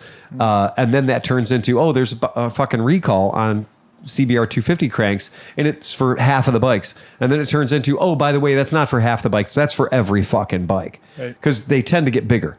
And if they say that it's only 2,000 bikes because we got a bad batch of Framostats from our Framostat supplier in Bolivia, no, it usually turns out that all of them were bad. And I've been through a bunch of those campaigns where it was a limited campaign because we switched over that day to these off-branded Framostats.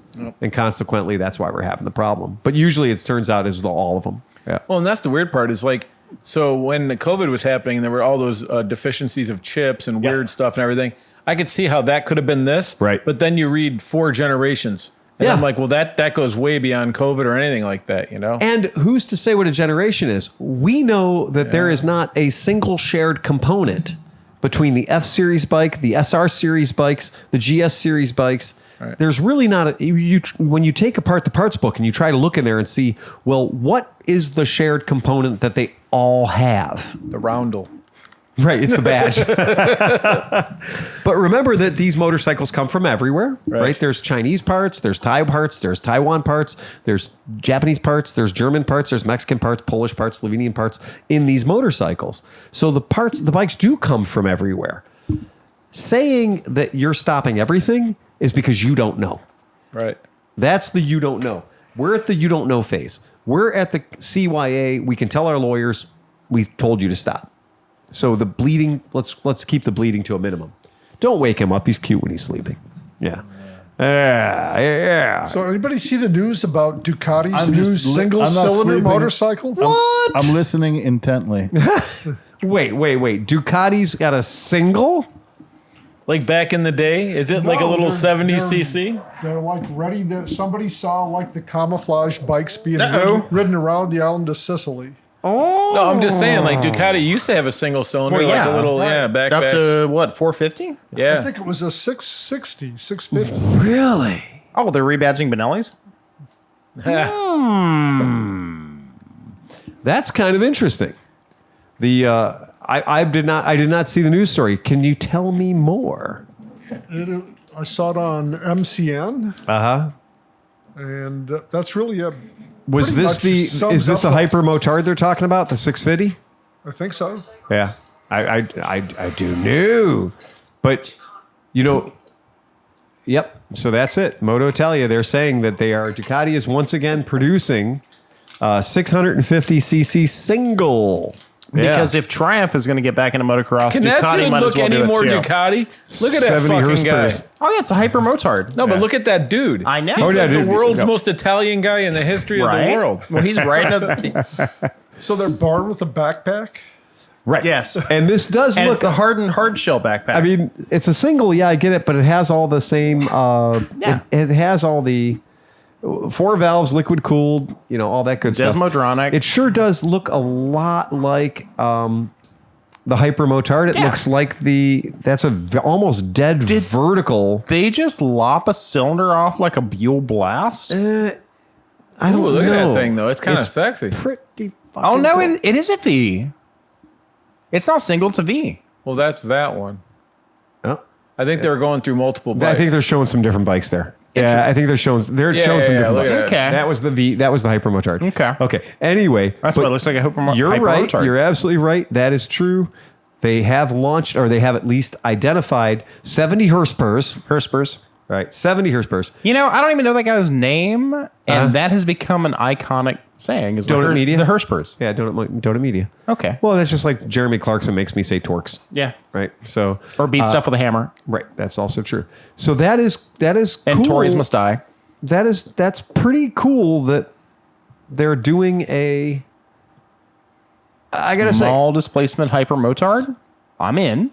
well, but we just had the launch. We just had the announcement, the launch of the Honda Transalp, Oh yeah. which is going to fill that vacancy between the CB500X and the Africa Twin Well, and they have with 750cc parallel twin.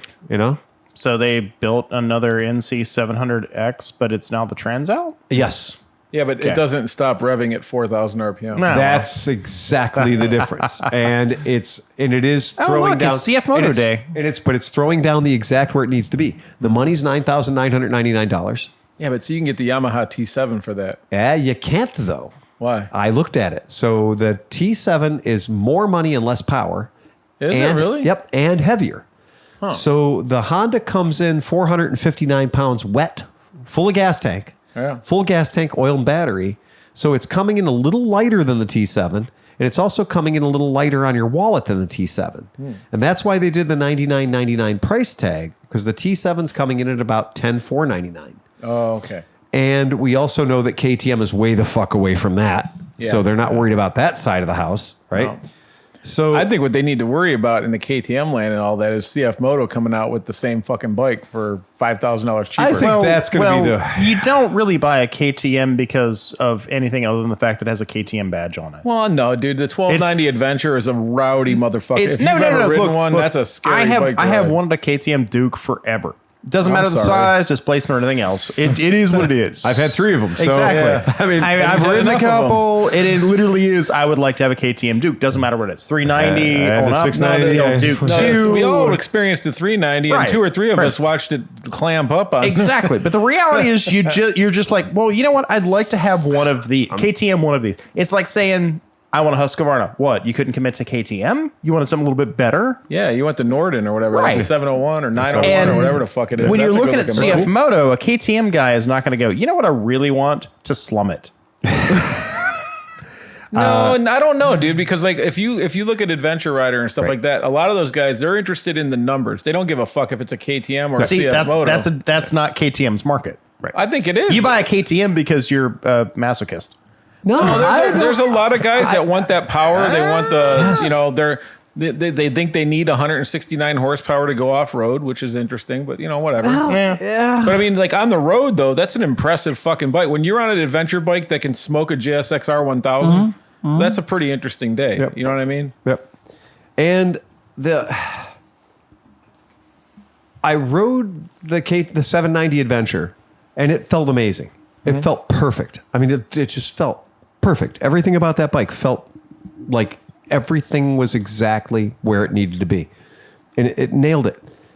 When I rode the Super Duke, it felt the same way. It felt everything on the bike felt perfect. It fit me just right. The power delivery was epic. You couldn't make that motorcycle fuck up. The part that scares me about KTM is the same exact part that scares me of Ducati, is that a critical, expensive failure is right there around the corner, just waiting for you. This is why I don't own a Ferrari. Well, there's a lot of reasons why I don't own a Ferrari. Maintenance ain't one of them. But I am well within the range of owning a KTM adventure bike. Sure. Do you notice I've been riding a Steve McQueen-based 1200 Scrambler, which is rock and stick level of reliability compared to the KTM? I don't know. You have 15 steps to start. I don't know. That's That's a little 15 steps if you're lucky. I don't know. If you don't forget 3. That is the new generation Triumph motor, which I'm not a fan of, and Triumph British reliable electrics. Well, I think we know that anything British in that motorcycle left a long fucking time ago. There's not a British part of that motorcycle. My bike is British, and it fucking hasn't let me down at all. I love my Triumph. Oh, hey, man. look, I love my Thruxton. Yeah. I need to get back to my Thruxton. I feel like I've been cheating on it, but going to make it. I'm not discounting any of my previous statements. I have owned many Ducatis. Yep. Yeah. And I have had that horrible feeling of, I'm going to ride the Ducati today. I put on my extra sexy jacket. I don't shave. Yep. Right? I get on the motorcycle and I hit the button and it goes, nope. And I'm like, fuck. I don't even know, but I know it's expensive. I think I rode my 900 Super Sport like twice, and I went, I cannot afford this thing when it breaks, and I'm the mechanic. I can tell you. And I had the good Super Sport. My Duke, as much as I love the Duke, I knew that at any moment the Duke was waiting to fuck me over. Oh, yeah. Right? It was waiting to fuck me over. And it did. It ultimately fucked me over. You know, and that's a bad feeling. Like, I'd never jump on my Africa Twin. The thing I only worry about is I might get a flat. Like that, because hey, Sleepy. Yeah. Hey, Sleepy. When I push the button on my Mr. Coffee every morning, you know what it makes me? It makes me coffee. It makes you coffee. Right. You know what happens when you start a Honda? It makes you a Honda. It makes you a Honda. It really does. It goes where you want to go. It does. There is no surprises. You know what I love about Honda? Right. They're to a point not exciting in the fact that you're not going to have to wait on a tow truck. And I do think that a $9,999 Transalp. Yeah, that's a great price. Or Africa Twin 750. Yeah, right. Whatever. Which is what they probably should have called it. Yeah, well, I mean, the Transalp has that. There's the whole nostalgia. I guess the thing history to of it for me is just like the V-Strom. To me, the Transalp has to have a V-twin. Yeah. To be a Transalp. And just like a V-Strom should have a V-twin to be a V-Strom. Yeah. So I don't really like the idea of a parallel twin V-Strom 800. Yeah. I have a problem with that. Yeah. Just because, whatever. No, it's not. They just called it a Strom, right? It's a Strom. It's just a P-Strom. Well, yeah. Right. But I don't like saying P-Strom. Right. Nobody likes saying P-Strom. I can't say that within 500 meters of a school. Right. So would you like to see my P-Strom? Not in front of a school.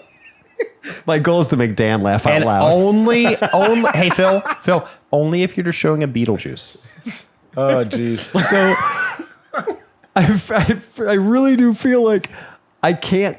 I'm not a KTM person. I'm not a Ducati person. I need reliability. I want to arrive at my destination in the same clothes I was wearing when I left. Right. I don't want to have to go home and have a fucking costume change because my Ducati doesn't work. I don't want to have to put on my Honda jacket. I have tried to be a Ducati guy. I am a lapsed member of the Desmo Church of Desmo. I am a lapsed acolyte of Church of Desmo. I wanted to love Ducati, and every time I own one, I'm like, I can't afford this when it breaks. I have one that is left in my showroom, and you all know it. I know. I stared at it, I slobbered on it until I saw some of the prices on some. And of the I'm just fixings. waiting for the dollars to go right. Like I'm waiting for the market to, it's like buying bad stock. It's like owning a stock that you're like, so if you're in the market, all we got to do is wait for another 747 to crash and my stock's going to go way up. I'm heavily invested in like foam, firefighting foam or something. If you're in the market for a multi, we got you covered. Right. It is truly waiting for a tragedy to hit to make my stock valuable again. I have wanted an ST4. For 20 years, I've wanted an ST4. And you know what? And now you're not allowed to have one. Exactly. Right. Now you're not allowed to have one. There is absolutely no reason in the world when somebody with me in the blue collar mindset and I like to ride shit that gets me where I'm going. Yeah, dude, freaking, you know what? Give me a Honda parallel twin. Yeah. Why not? Yep. You know, your Tiger is a perfect example of the CT700X is the most reliable Honda fit on two wheels. God, man. You know, it's got to be fun. It's got to be, you know, it's got to be cool. It's got to be fun. It's got to do its thing. I'm a little pissed off that for America, all we're getting is black, flat black. What? The Transalp. They're not doing the traditional colors here? In Europe, they can have white or they can have black. In America, we're just getting flat black. And I will not buy a flat black motorcycle. That's stupid. Like Henry Ford said, you can have any color you want. Yeah, but flat black bikes look like ass in about 6 weeks. And not only that, but like you tell that to Harley. You have an That's fine, they can keep iconic. You have an iconic Transalp design Yes, you do. that could be like slightly updated, and it would have been. I'm sure it's the one that they're going to sell in Europe, and I'm sure it's beautiful, and it probably has gold rims and everything. Yeah. Hey, Phil. Yeah. I got to say something on aside from motorcycles. This is very coffee. This is Irish. This is the Kentucky This coffee? is Irish coffee. I want to try that. Oh I'm yeah. looking Here, wait a forward minute. to Let me that. get you some. I'm looking forward to that. There you go, Dan. Man, the Transalp, the new Transalp is kind of fucking Hey, cool Dan. looking, man. Let's open that up. Here. Let our people at home see it. Yeah. Take that for Phil. It does have a small. Oh no, it is Irish coffee in a bottle. Is it really now? Yeah. It might be a me out some little there, bit Dan. less harsh. Actually, it's kind of smooth. Man, he's going around the pole. All right, you that's go. good, buddy. Thank you. Smooth. Oh boy, that's got a good I'm nose not on it. lying. Wow. Right? Wow. Holy shit. That is. The shop at ClevelandMoto, the mornings are going to get a lot smoother. Well, A lot smoother, man. trust me. If I was That's still, pretty good. If I was Super still, smooth. if That I is was super smooth. If I was still in New Orleans, this Yeah. would be Mardi Gras That's morning. pretty low octane, This would be though. Mardi Gras morning. Yeah, that's low octane. Yeah, What's the ABV on that stuff? What is it? It's not very high. It's pretty low. That might be 40%. Yeah. Like we get to pick one of these and take them home with us, right? So 66 proof. 66 proof. 30 yeah, 33%. 33%. Yeah, that's about what I figured. Yeah. Yeah. That's still better. It's than tasty. that's It better is. than Walmart. It's shit. yummy. Oh, yeah. Like I the said- problem, though, is so what I'm doing is I was buying a liqueur because Tia Maria doesn't have the right flavor profile for me to make Roman twists with. And I've been really working on the Roman twist thing. And Oh, I see that now. yeah, and so this also, so for using it in a Roman twist, it's got to be like coffee and then whiskey, you know? Yeah. And Tia Maria and stuff is like liqueur. Well, you know, I need something that has so much coffee flavor to it that you're just like, shit. Like, was that concentrated evil? That's what I need to make it work. And if you don't have that, the drink doesn't taste right.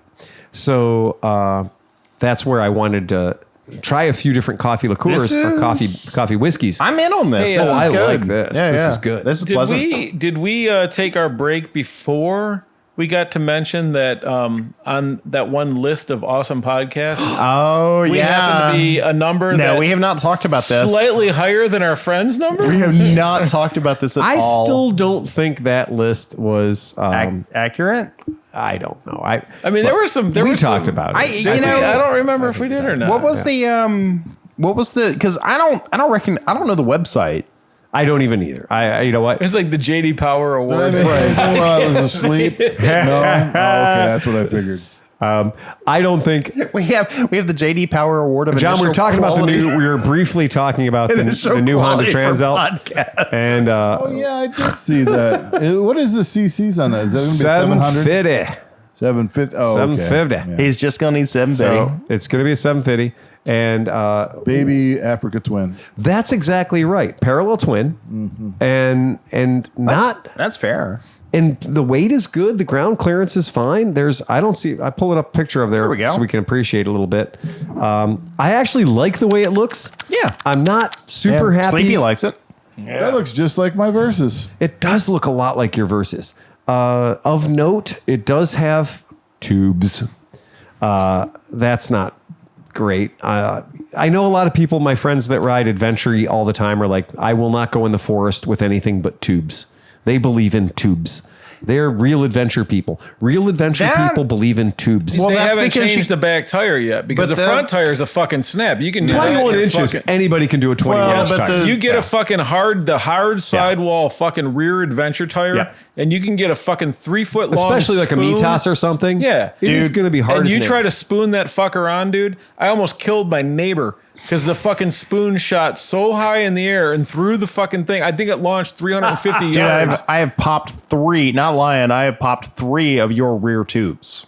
I'd rather have no And I've been- tubes because you can just plug a regular Oh tire. yeah. Yeah, of And course. that's the difference between us posing bullshit. We don't actually go in the dirt, people. Right. And the people are like, oh, man, I totally go in the dirt. Because you know what? You can't patch a fucking tire, but you Well- can patch a tube 20 times. But with tubes, you can also drop down to 8 pounds of pressure. Yep. Yeah, And that's the tricky bit. That's exactly Well, right. I'm Your, like- I'm- your bike with that freaking big ass rear tire and that big ass rear tube. I hate that thing. Well, that's the thing. So there's a company that is Chinesium, Right. Chinesium? But they make a BMW style wheel, and Right. people are saying they're great, and it's $1,200 for Yeah. a set. Oh, ouch. That's But, I mean, expensive. you can almost buy a used BMW for that.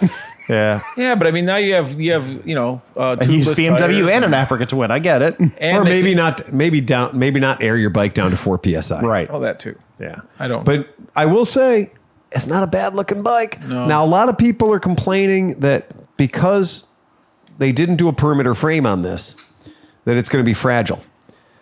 And you will see that there's a really strange, weird thing hanging off the bottom of the motor that appears to just be a triangle or a bumper to protect the catastrophic converter.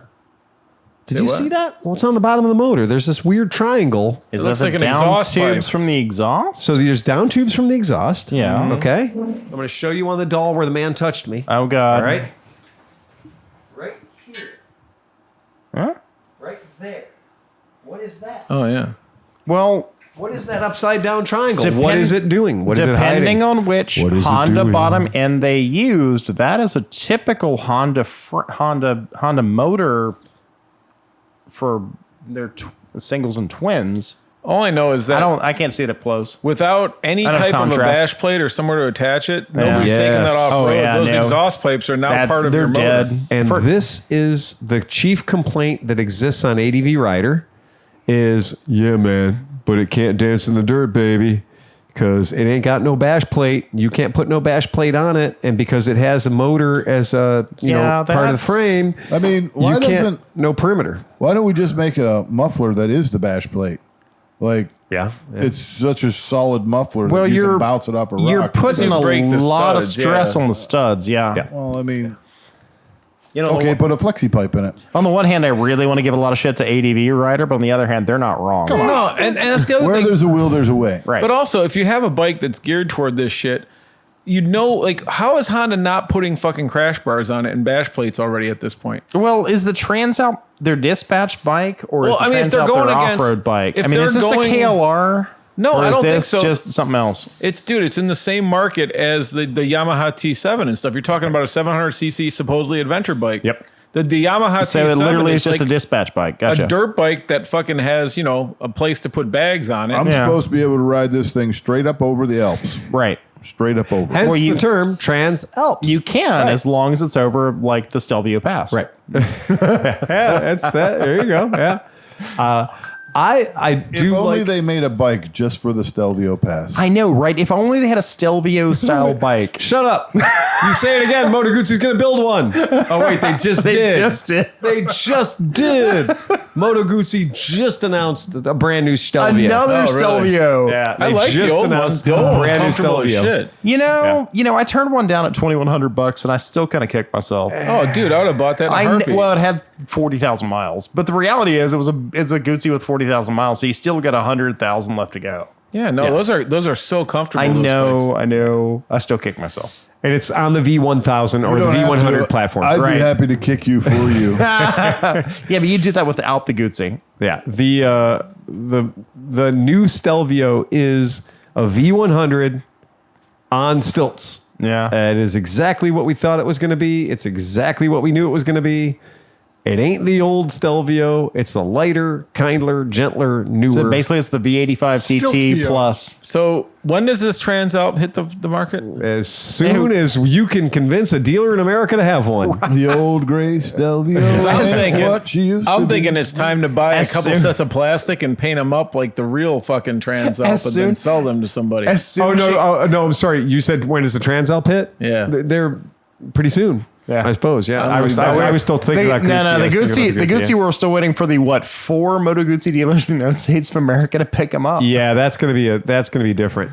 The Moto Guzzi dealers in America just celebrated that they all got the V100s, Right. and people are buying the V100s, and they're super happy about that. But what they're terrified of is they're going to get the V1. The V100s have just arrived, and just like with the V85 TT, the second the V85 TT arrived, and people are like, "Ooh, I'm going to go buy the V85 TT." Well, then they launched the V85 like Adventure, right? Yeah. And so all of a sudden, instead of just going there to buy Ronald McDonald's V85, you had 3 to choose from. Yep. And that immediately takes away all the impulse from people. Oh man, I don't know. Well, I'm now not I sure can't what make a should do. I choice. don't know what I got to do. I'm just going to go buy a Tiger. And that's what happened. Is all these people were like, I'm going to go buy a Moto Guzzi What's that? V85 TT, and they ended up buying Triumphs instead. What's that joke? Guzzi going out of business for 100 years? Never. What they say? Yeah, never. Dude, that thing looks like a bird. Like, look how it's like somehow it's V100? elongated. It's It's- kind of a weird looking bike, man. It's the most amazing motorcycle you want to love, but the problem is you have to love it. I I don't. don't hate it. And I Oh don't no, hate it's it a at all. Guzzi. I love it. Automatically, I love automatically it. going to like it, right? But the That's- problem is you have to go out of your way to go, well, you know what? I really want to own this. Yeah. But I made bad life choices What before. kind of squizzles are they talking to take one of these bisters It's home? a Guzzi. I mean, I love it. I automatically every now and again, I love get it. the urge to buy a Centauro, and then every now and again, I beat myself against the wall because I know better. I don't think that there's, and you know, there's a funny thing there's this period of time with the Guzzis with an old. It's not a Guzzi. It's a Guzzi. It's a Guzzi, baby. It's a Guzzi. You know what it baby. looks like? It looks like the turbo Honda. Do you see the It gap does. behind It the looks front like wheel? a CX 650 turbo. Yeah. Yes. There It are does. only so many designs in the world. Honestly, that looks so much like a CX 650 It does. turbo. It's It was pissing me off right bothering now. me. I was looking at the front. And I'm like, what the fuck does that thing look like? And Holy that's shit! it. It looks so much like a CX 650 turbo. I'm getting a little angry right now. Yeah. If it has a square headlight in the front, it's fucked. Well, it's just Sounds like your brown starfish is getting a little angry right now. So don't fan it. I was going to say, would you prefer it if it had the starfish like a BMW? I mean, I'm just saying, if it has a square headlight, Honda should sue them. No, I mean, oh Jesus, man. Oh, I feel bad because this motorcycle. You just said that, and now I can't stop seeing.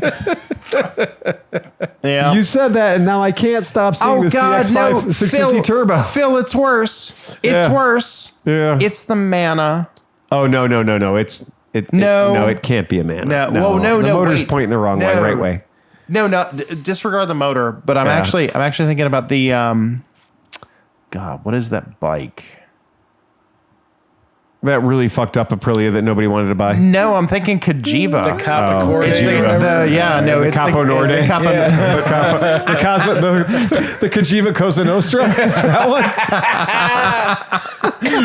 Yeah, they're friends of ours. the Pegaso, and then the other weird Kajiva that had the dual gas caps. You on got it. some gabagool stuck in the Gabagool. carburetors. Because the Stelvio's a Stelvio. Stelvios are cool. it's a you know? good-looking Stelvios bike. are Look cool. at it. Stelvios Yeah. are cool. It's like I'm doing my thing over here. Right, I'm a fucking Stelvios are Stelvio. cool. Bada boom, bikes. bada bang. Let's get some. Let's That's get a some. Guzzi. Yeah, That's a Guzzi. Hey, that's a Guzzi meatball. But It's Guzzi. See, that's that's Guzzi. see. Oh, Miss Guzzi. That's the new marketing plan. It's called Miss Miss Guzzi. You know what? That would sell. It would sell. They wouldn't need you and McGregor to sell That's that. the problem. I really wanted to be a Ducati guy, but I ended up being a Guzzi guy. They got to go back to 50s advertisements. I just saw a 50s advertisement today, and I think it was for bowling, but I'm not It sure. was 2 in the pink and 1 in the stink. Basically, it was like, basically. he was like, he goes, it's amazing. It's What amazing 2 how much fingers and 1 thumb can do. to this woman, and it was for tuckers you out. That was too. for like 7-Up or something. Isn't it? Well, Yeah. 7 Up, Yeah. right? Which is 7 Up is like that's like 5 in the front and 2 in the back, right? I forget. That's the minivan. Are you talking about the minivan? Two in the front, five in the rear. Five in the rear. So for you playing the home game, only the $10 and up get that joke. The rest of you are not going to get it. Yeah, there you go. Oh my God. Well, but you're right. Now I can't stop seeing CX650 Turbo every time I look at the Stelvio. The new Stelvio. What is never mind. I'm not gonna, sorry? What? Nothing. It's just a bike. Okay. No, the Kajiba. That's what you're thinking of. Yeah. I mean, it's an improvement over Grand Canyon. It's an improvement over the Ronald McDonald's running shoe. I love that bike too. You love the TT. The V85 TT. It's got like a built-in schnozzle that's functional. Schnozzle. It's got two headlights in the front, like every proper motorcycle should fucking have. And it's got all the other fixins on it, man. Yeah. It just looks like an old bike that somebody like. It looks like you found that in a Russian guy's barn. Well, I mean, that literally is Moto Guzzi's modus operandi. Is well, we just built the same bike for 70 years. Yeah. I'm not giving him shit because I'm a Guzzi guy. Right. I'm a Guzzi guy. I'm a Guzzi guy. I'm giving him zero shit. But like that. The red frame thing was like, that was great on the V7 when it was like, this is our sport bike. This is our race bike. It's such a race bike. It's got a red frame. And then we're going to paint the bodywork whatever color we want, but it's got a red frame. Right. And then now when you look at that on an adventure bike, it starts to look like the Romer turbo roller thing that it was like, one of the first steam powered motorcycles. That's the Böhmerland. Yeah. What was that, John? The Böhmerland. The Böhmerland. Is that, how many umlauts is that? A lot of one umlaut. The Boomer. BOME umlaut RLAND. Right? I don't know. You just said a lot of words. I'm gonna let Google fix that. It's you're right. It's Böhmerland. Yeah. Böhmerland, right? Oh, and yeah, so that is a thing. Actually, That's a thing that exists. Böhmerland, right? But the color combination. So for our German listeners, right? Yeah, the Böhmerland Bohemian Rhapsody. Playing at the grog shop. On Tuesday. Tip your waiters. They're an experimental goth industrial band. Right. So, but yeah, this is definitely. Is that what pulled up? Come on, guys, get with the program, buddy. But the Böhmerland. I don't know why these new Guzzis don't have plate steel wheels. Oh man. Oh, come on, man. It's the V7 Romer I'm thinking of, isn't it? You're over here. I think it is, yes. I always think of the V7 Romer because that was the one that was like totally 70s rock star. Disco. I heard it. I did not Scheitenhaus.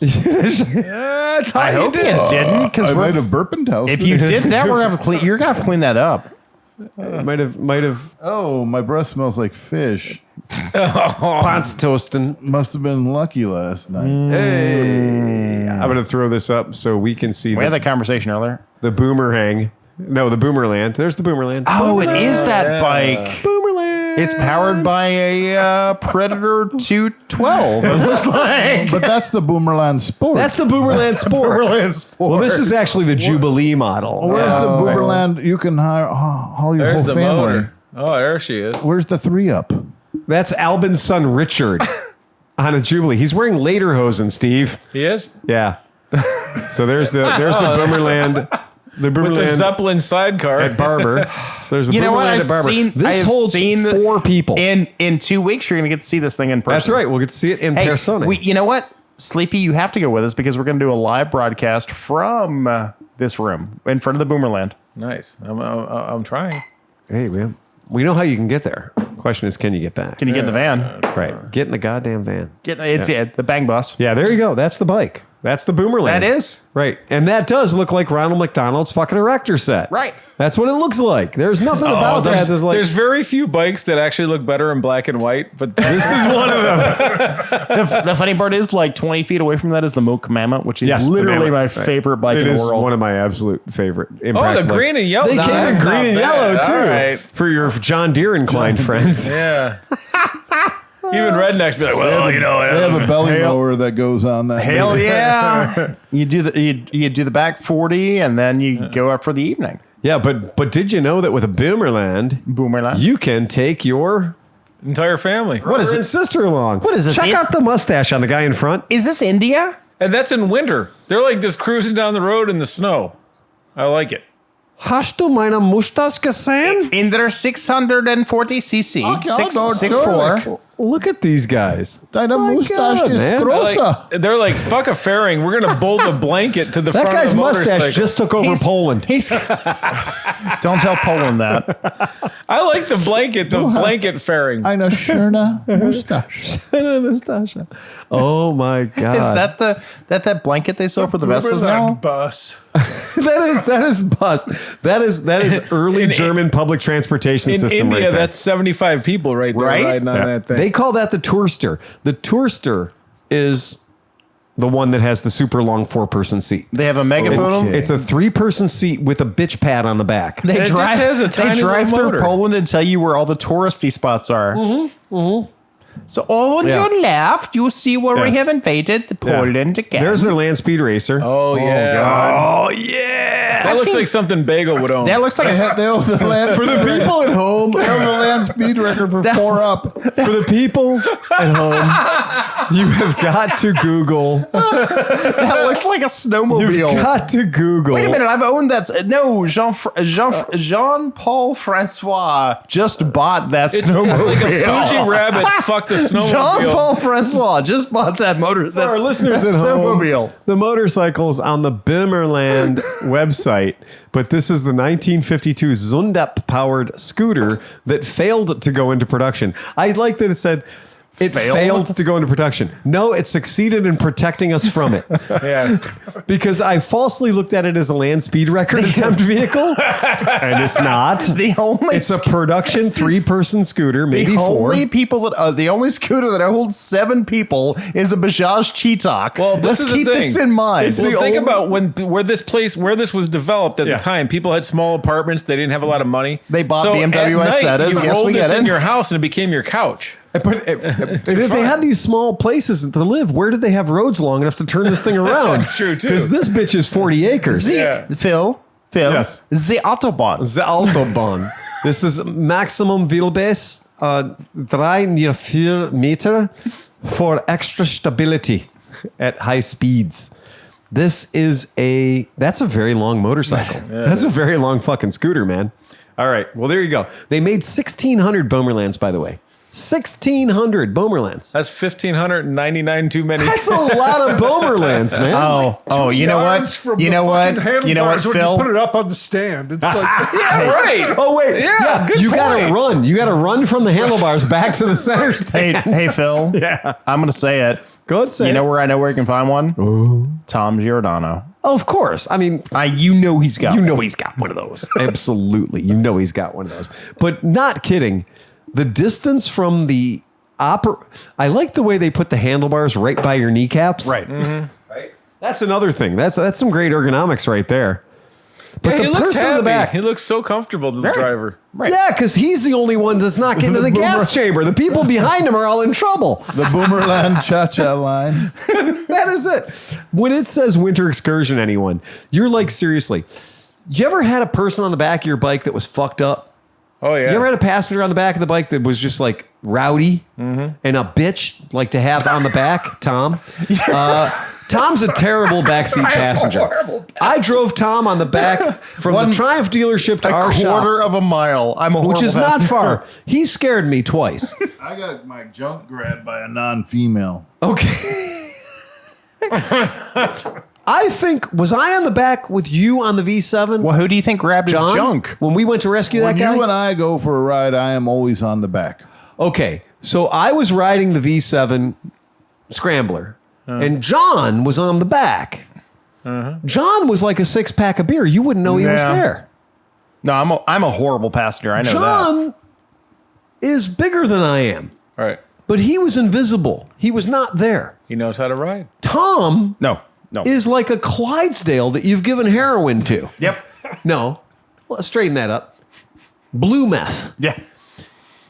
He's a fucking mess. And whatever size he is, it doesn't matter because he has the strength of 10 men when he's on the back of the bike because he's like, his fighting his own body. He's like, I'm not going to influence this. I'm just going to be back here and I'm just going to be stable and it's going to be good. Yep. But So you're fully leaned over and he's just upright. Oh, he's. Oh, I don't move. You can feel his body fighting against itself. Yep. If he could rip the grab rails off that bike, he fucking would. Which I probably can. He would have sucked an entire scooter into his asshole just to maintain some dignity and control of the situation. And we rode down to the Triumph dealership, and Ray down there thought we were hilarious because we were nut to butt. Oh, yeah. He was like, you guys come up here at the Triumph dealership riding a fucking Vespa nut to butt. Oh, fuck yeah. I you do. especially like wrapping my legs up around Phil when I'm riding with him. That's okay. I have no as long as you're problem a with good that. I am a horrible passenger. I don't even fly in planes well. You can ask Becky. Control I do freak. not fly well. I don't ride roller coasters because I am not controlling the roller coaster. There you go.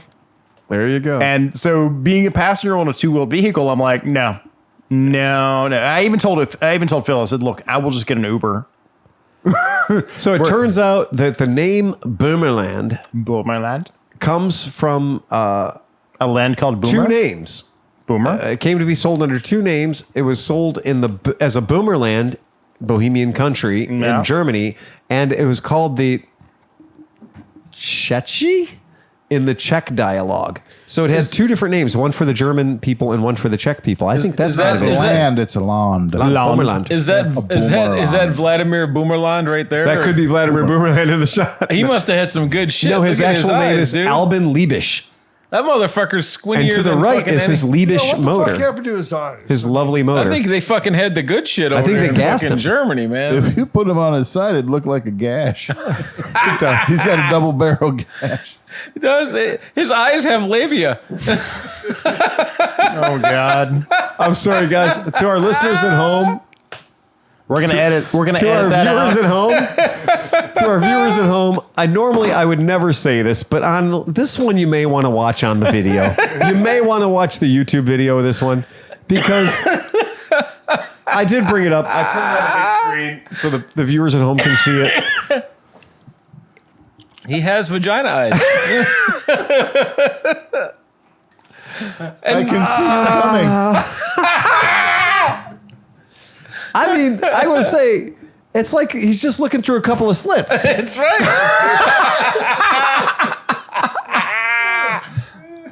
Oh no. Fucking Vladimir Boomerland is the shit.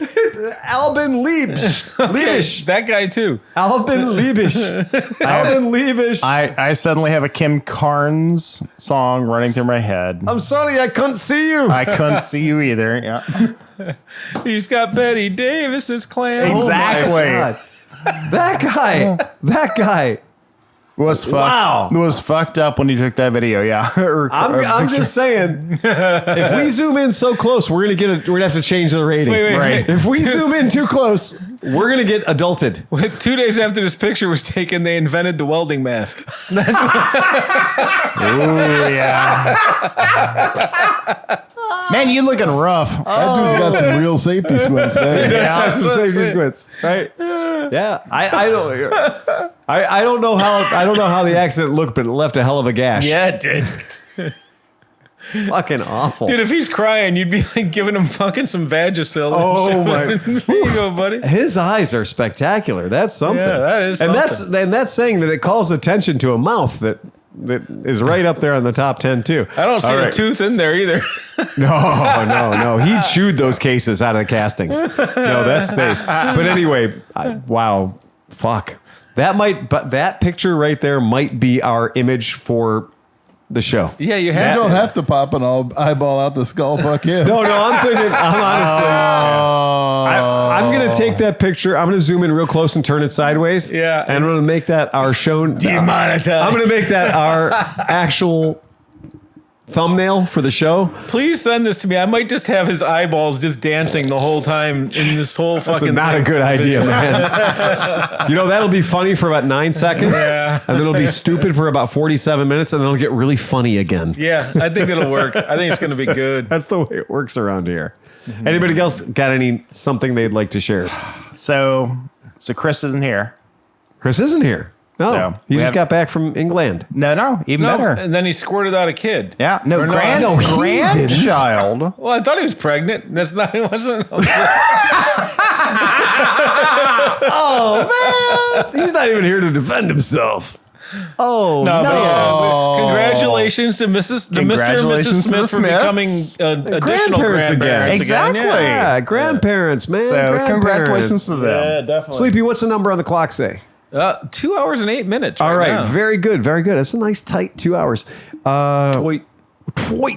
With the small amount of time that we have left, I did want to talk about clothing because we are getting into that time of the year where it's getting fucking chilly. Yeah, it is. And does anybody here have a? That's why Hoffert's not here because we're going to talk about. Oh God. Do you have a pair of pants that you actually feel safe riding in? Like, do you have something that's a go-to for you that you think, I bet you I could fall down in these and be okay about it? I have a complaint. Oh. Like, not a fucking store on the planet stocks my size pants. What size do you wear, sir? I mean, like 36, 34. Yeah, but that's not the problem. It's the They're elephantitis. also- I went to Cycle Gear here. Oh. They have 2 sizes in stock. I went to Cycle Gear in Minneapolis. They have 2 sizes in stock. Oh. Wow. Went to an independent, bike gear store. They have 2 sizes in stock.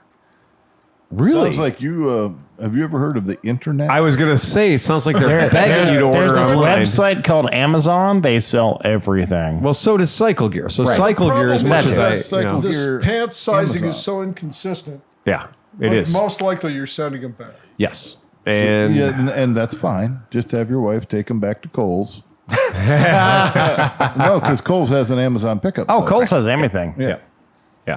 The reason I bring this up is you get into motorcycle trousers. Sleepy, what do you wear? I bought a whole bunch of stuff off a guy a couple years ago. So it's like Tour Master, some shit or whatever. Right. Yeah. So like if I'm going on, if I'm going an hour or less, or if I'm coming here on a bike or something, I probably just wear jeans, which is not the smartest thing. Right. But if I'm going on a ride on a Saturday or something like that, I wear my Tour Masters, or I have like for the summer months, I have a mesh pair, but it's a Kevlar mesh, but it's also a Tour Master. Right. And I wear those. So those are my 2 go-tos. And all of them have like insertable liners and unliners and all that kind of shit. So like the one pair, I've ridden it in 31 degree weather. Right. And with a pair of under what do you call them? Like, thermal underwear and that. Polypropylene. Yeah, I was fine. It's good to go. So, yeah. John, what do you like? I wear a specialized system. It's called the LEV1S. Do you do anything? Do you anything for your colder riding? Drinks Thermals? whiskey. I freeze my diddle off. I mean, you think Dan has a hard time finding a pair of pants? What do you think it's like finding? Although, there probably are. I'd need like triple X or 4X or something like that. And it would be nice to have a decent pair of pants, maybe real riding pants. Yep. I got a pair Something of Triumph textile. pants that are so warm that I'll probably never ride in that cold Oh, really? weather. Yeah. Was it proper? Are they like snowboarding pants, like bibs or something? Or No, they're just pants. They have a waterproof liner. They're Okay. I think they're double thickness before you put the liner in them. okay. And then I wear these BMW Kevlar jeans. It would be nice to have a pair of pants because then I could do like snowmobile too. Like and skiing. That's I want the one right. pair of pants I can ride on the motorcycle, the snowmobile, skiing. I just need that pair of pants. Tom, do you have a go-to? I actually have a speed suit because I have referred to the speed suit lately as my preference for wearing in the shop. Yeah. But I have an offshore oil rig speed suit, which is water resistant, oil resistant, the whole 9 yards. But it's also thermal. It's kind of like the BMW Tourmaster one piece. Okay. You know what I'm talking about? Yep. It's the equivalent of that. I've ridden in 30 degree weather with it. Does really well. It does, yeah. But it's not abrasion resistant. So if I ever hit the ground, I'm going to have my jacket on or something else. Last winter, I was close to buying like a set of Carhartt overalls. Yeah. Yeah. And I mean, that might provide some protection. I have it those. will. Yeah, I have those. My will. wife got them for me for being, around the farm. And it was like 31 degrees, and I put those on in boots, and I was sweating my asshole off. Yep. Like, they are warm, man. Warm as hell. And I mean, have... they're pretty heavy duty duck cloth with Yep. layers of insulation, so you can maybe get off the bike at low speed and not be too fucked up. I got a pair of the Cycle Gear Iron Workers, which I have talked about in the podcast before. They're about $119. They have Kevlar reinforcement on the ass and in the knee areas. There's pouches built in, and they're pretty decent looking cargo pants. I mean, right? And you can get them camouflaged and not camouflaged. I've got a pair of Dragon jeans, but I haven't seen them in 5 years. I might have left them behind. One of the things that I would suggest to people for under $100, Duluth does the fire hose. Duluth does put their clothes together really fucking well. Mm-hmm. And I have had some Duluth fire hose cargo pants and workman's pants, like roofing pants. They're harder than hell. I mean, these things are tough. They've got the pouches you can put armor in them if you need to, and they are not the least bit fucking waterproof, and that's my complaint about them. Is they literally suck water? It's ridiculous. That's the biggest problem. Without Frog togs, what about that Nick sauce or whatever? That's what I had. As I sprayed them down with Scotch Guard, and I hit them every way from Sunday, and both the Cycle Gear Iron Workers, which are a cargo pant or military BDU style pant, which is what I prefer, and the Duluths, just fucking useless in the rain. But you know what? Here's the thing. So the Tourmaster pants I have and all that are supposed to be waterproof, and they kind of are. Right. But like the one time I was coming from somewhere down in Kentucky in November, and it was fucking rain, snowing, and stuff. And it was on when I had my Super 10 Super 10 ray, and those pants, I don't care how expensive they were, whatever, were leaking. My dick was getting wet. I was getting pissed. Yeah. So I pulled out my 1999 Frog Togs I bought from you. Slapped it over the top of it and rode 5 hours in slush rain without even having a drop of water go anywhere. And I think that might be the game. Yeah. Is quit trying to make I had your Columbia rain suit. Right. And it was great when it rained. Put the pants on, put the thing on, lightweight, fold it up, pack it away. Yeah, and you always have it. They're small enough, like the Frog Togs. Right. They're in my bag all the time. They're just there. Yeah. If it rains, you slap them on. And we went to the Isle of Man, Oscar and I. One of the best things we bought, we knew that we were going to be facing weather. Mm-hmm. So rather than trying to buy clothing that was going to be waterproof, I went to one of the outfitters and I got good quality, like a Columbia super lightweight waterproof nylon jacket, nylon pants. Yeah. And I picked those up for Oscar and I picked them up for myself. And those things were bulletproof. I mean, we're out where it's raining sideways, 100% humidity, and we were fine. Yeah, because they breathe. The idea is you get some air under there too. Yeah, and usually they have eyelets and stuff in the armpits. And the cool part too is that like if you already have a great motor, you spent $480 on this motorcycle jacket that has armor and CE this and that and zippers and all this fucking compartments. Right. And it's just even when you get those wet all the time, they can start to break down. The zipper, like I don't care. I was going to say my Joe Rocket, it used to be pretty waterproof, not so much. Right, but that's what I'm saying. Like after you spend a while, all that thing, it is going to lose it. Spend $19 and you never have to think about it again, man. You sniff some rain, you put on your fucking over thing, and you're good. Yeah, I agree. And the thing is so like the other thing I really appreciate about what I got from your shop was that it's fucking lime fluorescent green as fuck. Yeah. And when you're in rain, like, what do you want to do? You want to be visible. So it's like an instant, because I don't want to ride around in a lime green jacket all the time. No. I'm not Chris Smith. No. So, but in the weather, I appreciate having that. Frog Togs, the lime green one, that's what I used for all of Costa Rica. Mm-hmm. I used it for all of Hawaii, even the Big Island where it was fucking constantly wet. Dude, 4 years I had mine until our adventure by the fire snowmobiling when I caught myself on fire. Turns out they're not fireproof at all. They're not fireproof at all. They will keep water off you like a son of a bitch. But fire goes right through them and melts them to you. Yeah.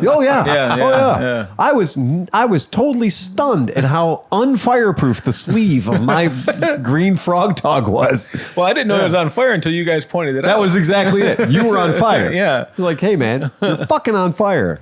I just haven't cracked the code yet on anything that is waterproof. That's where it all falls apart. I've got some old cop stuff that's probably pretty good, and I have some stuff that I pilfered out of water trucks. Oh yeah, there you go. Wouldn't be too bad. Because that's the thing is I think you have to layer no matter what you do. Yeah, right. Yeah, I think so. I'm gonna say like I've tried so many, and At Costco recently, they had weatherproof. They had weatherproof men's cargo pants, which are a good heavy grade duck material, right? And they come in, normal colors.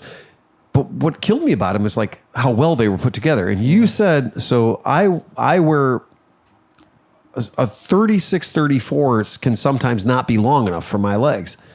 So 34 is minimum. Right, 34 is minimum.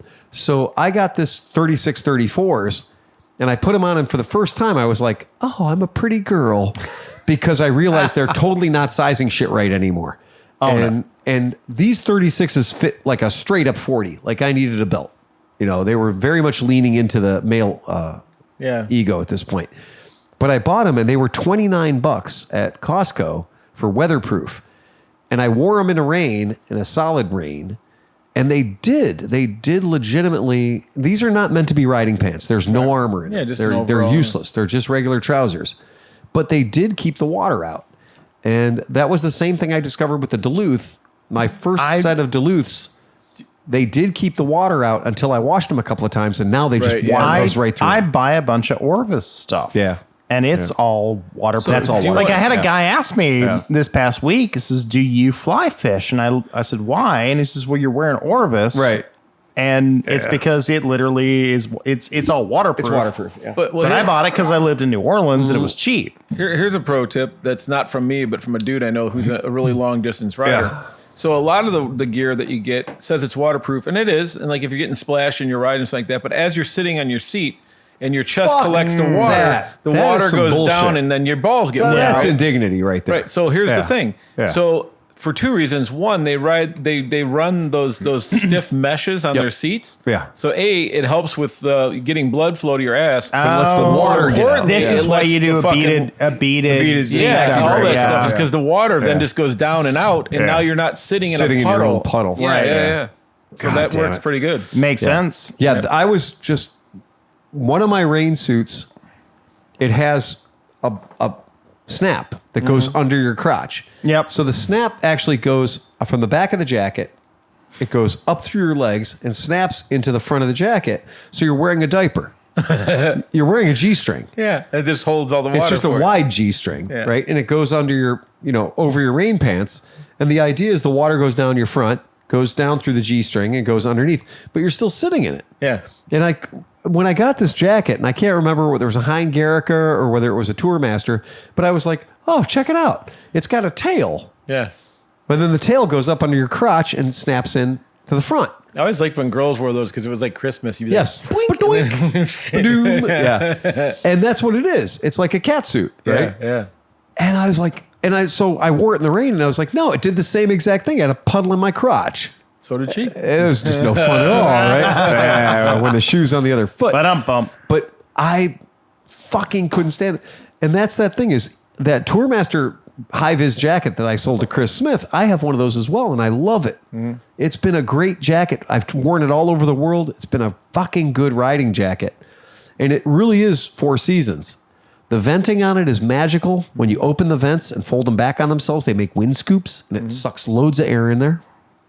When you zip everything tight, I've worn it in monsoon rain. It has not leaked a drop. But it develops a fucking water management system that if my nuts were the Gobi Desert, you could grow willow trees in them the next year. Yeah. So much water. More water than it was the rain around me. Well, yeah, you're collecting it. I was collecting it. Yeah. Bruce one time told me about poor man's waterproofing that works, I guess, pretty well on other stuff. I'm not saying this is great for clothing, but it could be. Standing by. It was takes a tube of silicone caulk, put it into a container, squirt some in there, then add mineral spirits. What? Shake the fuck out of it Thin it until out. it's completely dissolved, Right. and then spray it on your shit. Why not? Silicone. It is silicone. Yeah. Okay. I mean, hey, if you're a snowboarder, you've been buying silicone wax forever and smearing it all over every goddamn thing, right? Why not? Maybe do some research before. That's not. He said he did that with a gazebo that he had outside of his house. And stuff. Okay, gazebo. Yeah. Right. I've got 3 or 4 pair of winter gloves that were specifically said winter motorcycle Doing gloves. a pair of pants, just the front of them. Yep. That's the other hard thing, man. on that ride that I was coming Gloves back when is it was bullshit right freezing. there. Yeah. I spent $240 fucking dollars on Climb snowmobile, guaranteed to keep your hands warm and dry gloves. Yeah. Within 15 minutes, they were Done. wet diapers. Absolutely done. And then I had And that's squeezed what them heated out. grips are for. Well, yeah, it didn't matter though because you're still sogged, dude. So I had. I went to you get trench hand. Yeah, I went to a gas station and I bought 2 loaves of bread, Bread dumped bags, the man. bread out, and put the bread bags over my bags fucking on, gloves to yeah. get home, dude. It's embarrassing. I did the same thing. We went into a place in Vegas. We got somehow we ended up in Vegas when there was a monsoon. Right? Never happens. But Right. it happened when we were there.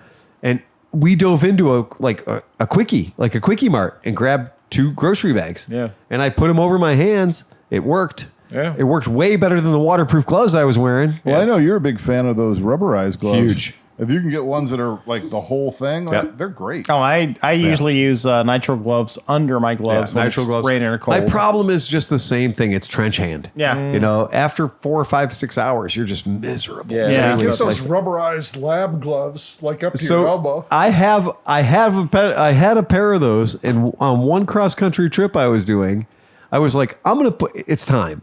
It's raining. I pulled off the side of the road.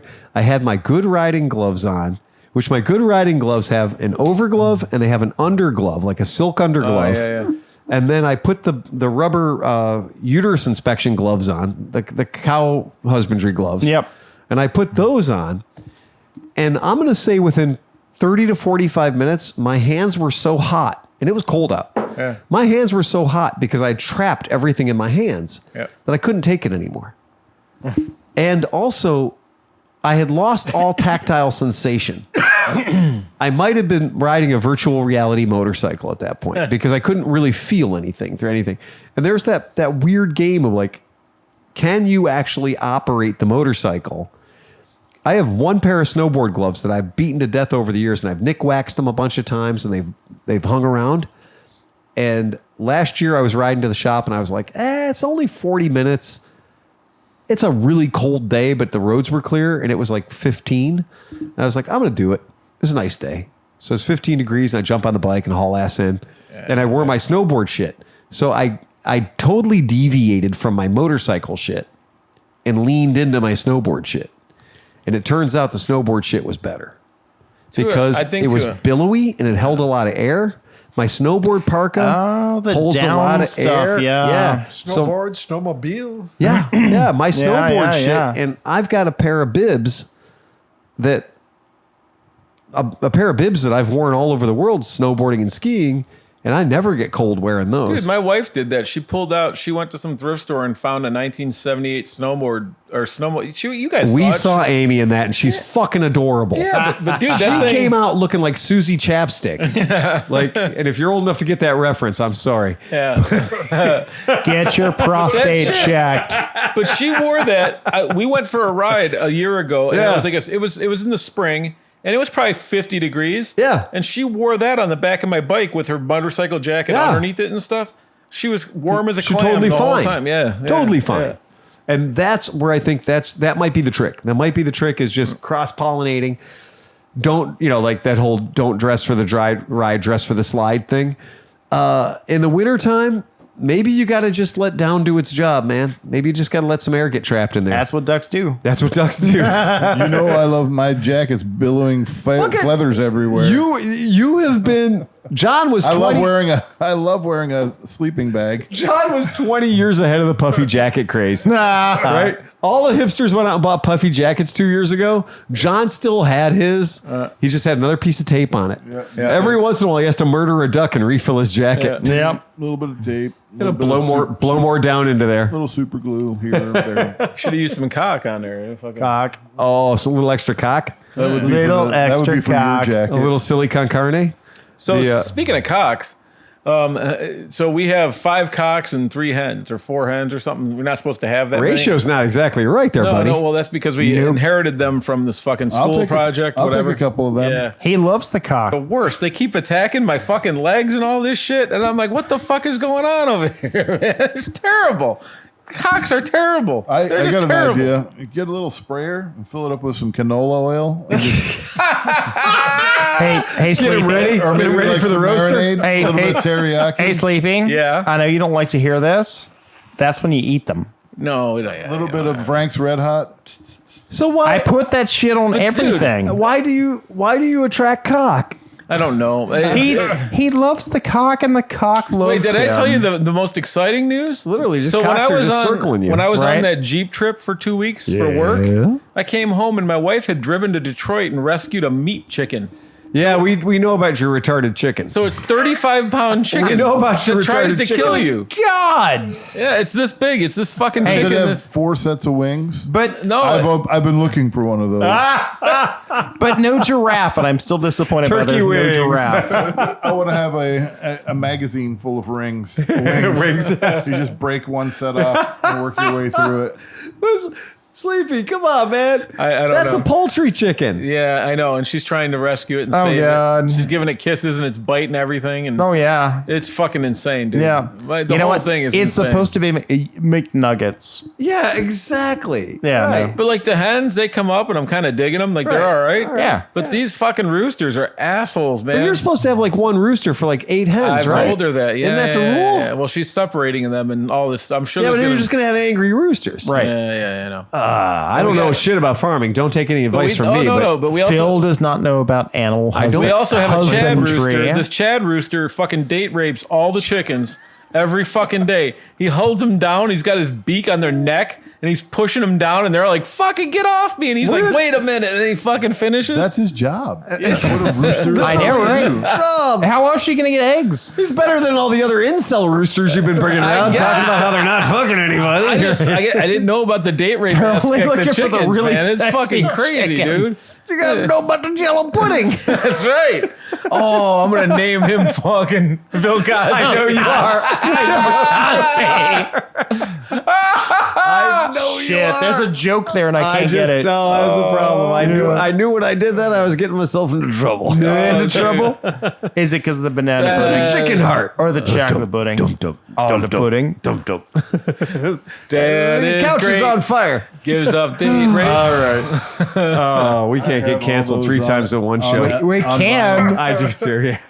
Yeah. Oh, We fuck. can't get canceled 3 times in one show. That would be impossible. Oh, I It'd could just bet be that. improbable. I can Well, let one me up put it that. this way: at 2 hours and 30 minutes, the only people left are people that are already They're down. the diehard. Diehard. So no, Vagina So- eyes, they're watching you. so no Chris Smith joke, huh? No Chris Smith joke, but Do you want a joke?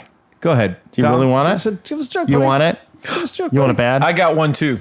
So whenever. you're Oh done. shit! Should got we go one with too. Sleepy's or mine? Here, we'll start real quick, and then you can go next. All right, go ahead. Guy's walking down the street, and he You are not at the Patreon level to hear this joke. We are sorry for the inconvenience.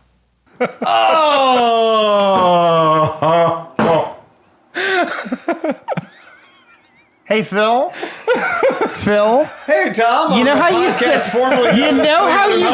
You know how you said we can't be canceled more than a couple times. I didn't make the joke up. It was just there. Well, and if you'd like to hear more quality entertainment like that, folks, I'd like to tell you- should have gone with my I would joke. like to Oh my god! I would like to thank Stewbanger just edited their pledge to $32 on Patreon. That's right, folks. He gets the punchlines. And Moto Monkey just bumped their pledge. They just bumped their pledge up to $20 a month for no apparent reason. It couldn't be our jokes. No, never, not ever. Graham Smith just updated his pledge to $7.50 a month. And that's in Canadian currency. So it's like what, $1.25? Well, he gets the maple flavored jokes. yeah. That's it. He gets that one. So You know what? We don't have any I maple love me some bourbon. maple syrup. we do love the Canadian. Well, in general, Canadians in general. I love me some Canadians. I too. love me some Canadians. Right. If you are so inclined, just letting you know. May 2-4. May 2-4. The we are big. We don't ask a lot. We're not beating you up every week listening to ads for ball shavers. If you Anymore. if you like Fuck your them guys. balls, Do you see my face? I'm missing a beard. I because did of that notice you lost your fucking beard. thing. Yeah, we can see your balls now.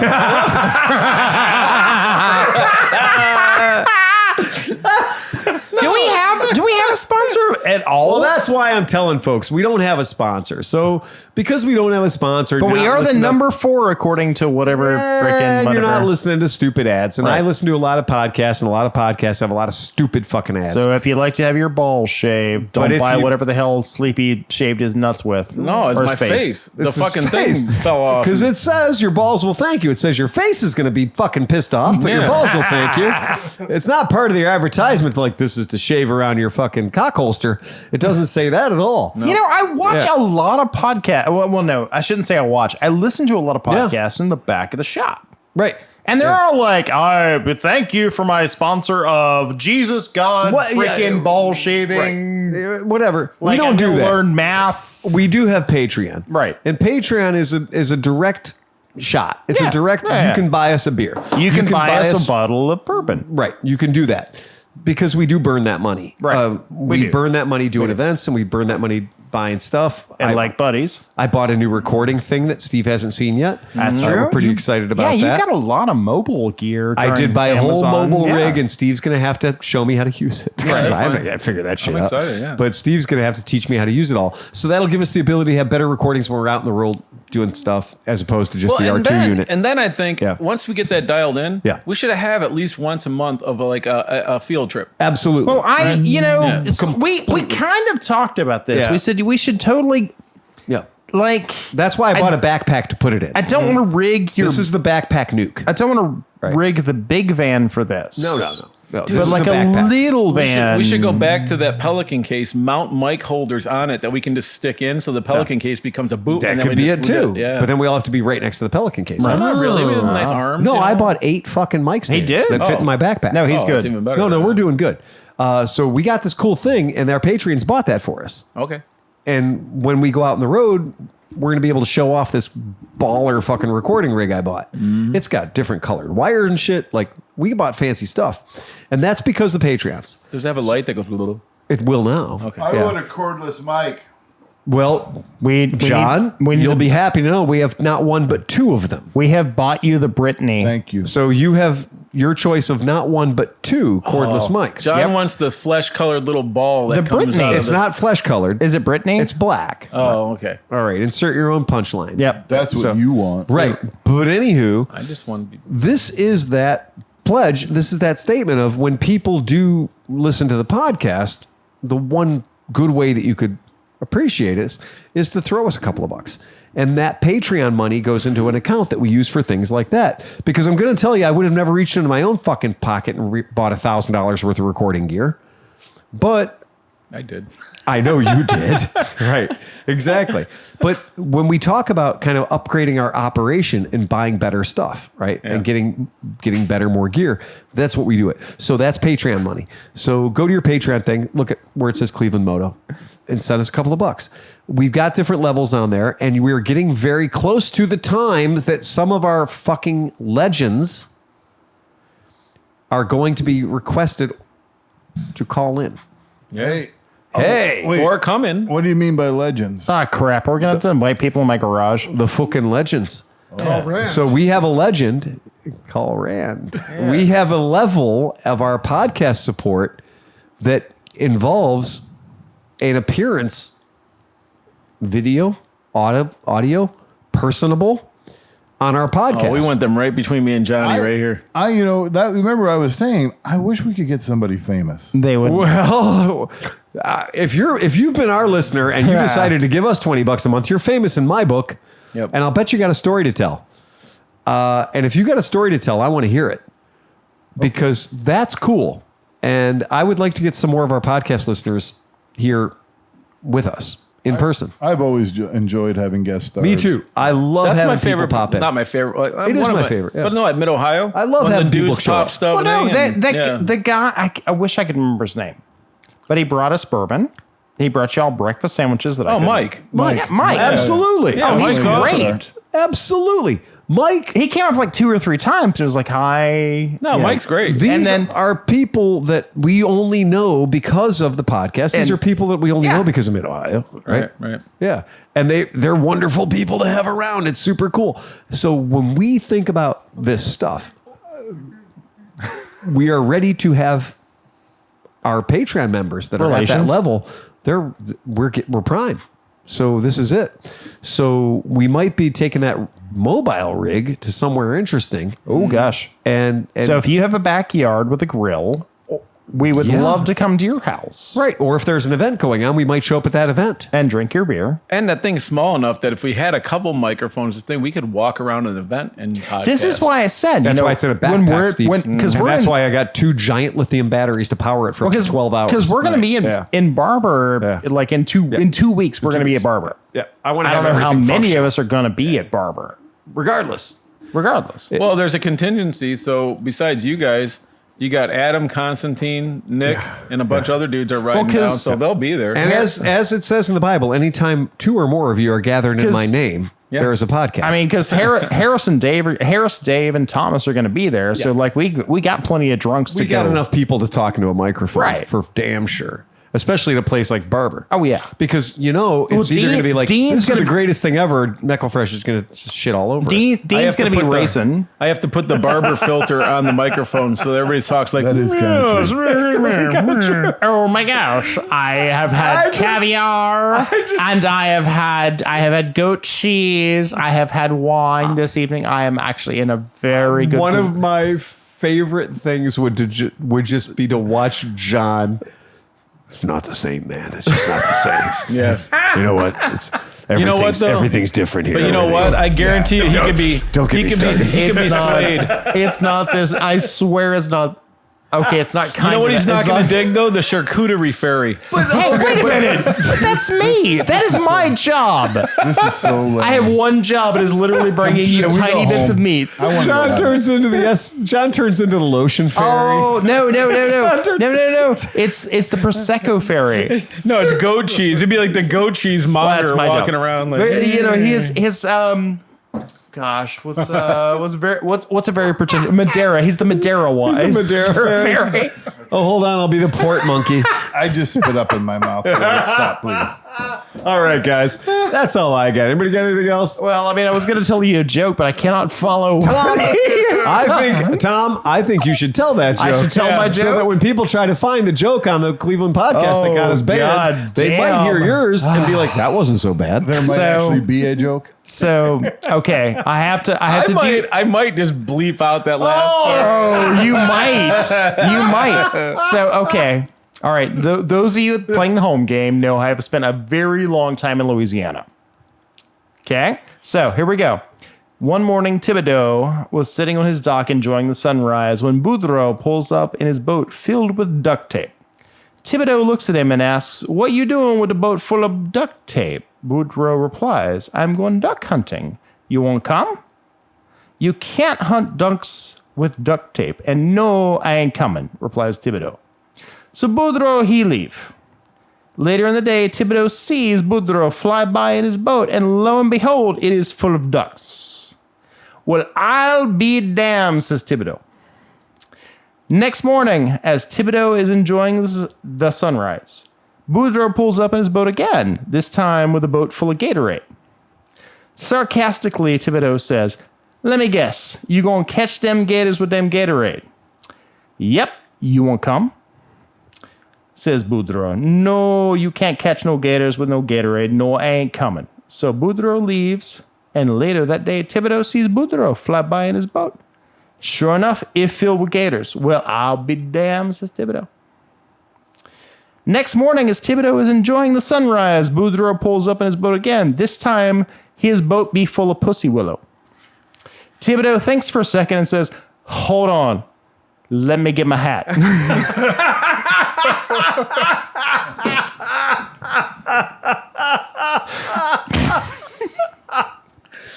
I figured that was where we were heading. I wasn't sure how we were going to get there. There we go. Take us out of here, John. Let's go. All right, John, play us out. Ride fast and take chances, baby. Bum, bum, bum, bum, bum, bum, bum, bum, bum, bum. Folks, we'd like to thank you for enjoying the very last Cleveland Moto podcast, as you know it. We'll be back next week as the Motorcycles and Moto podcast, or some other name that hasn't gotten us yet canceled, banned, or put off the air.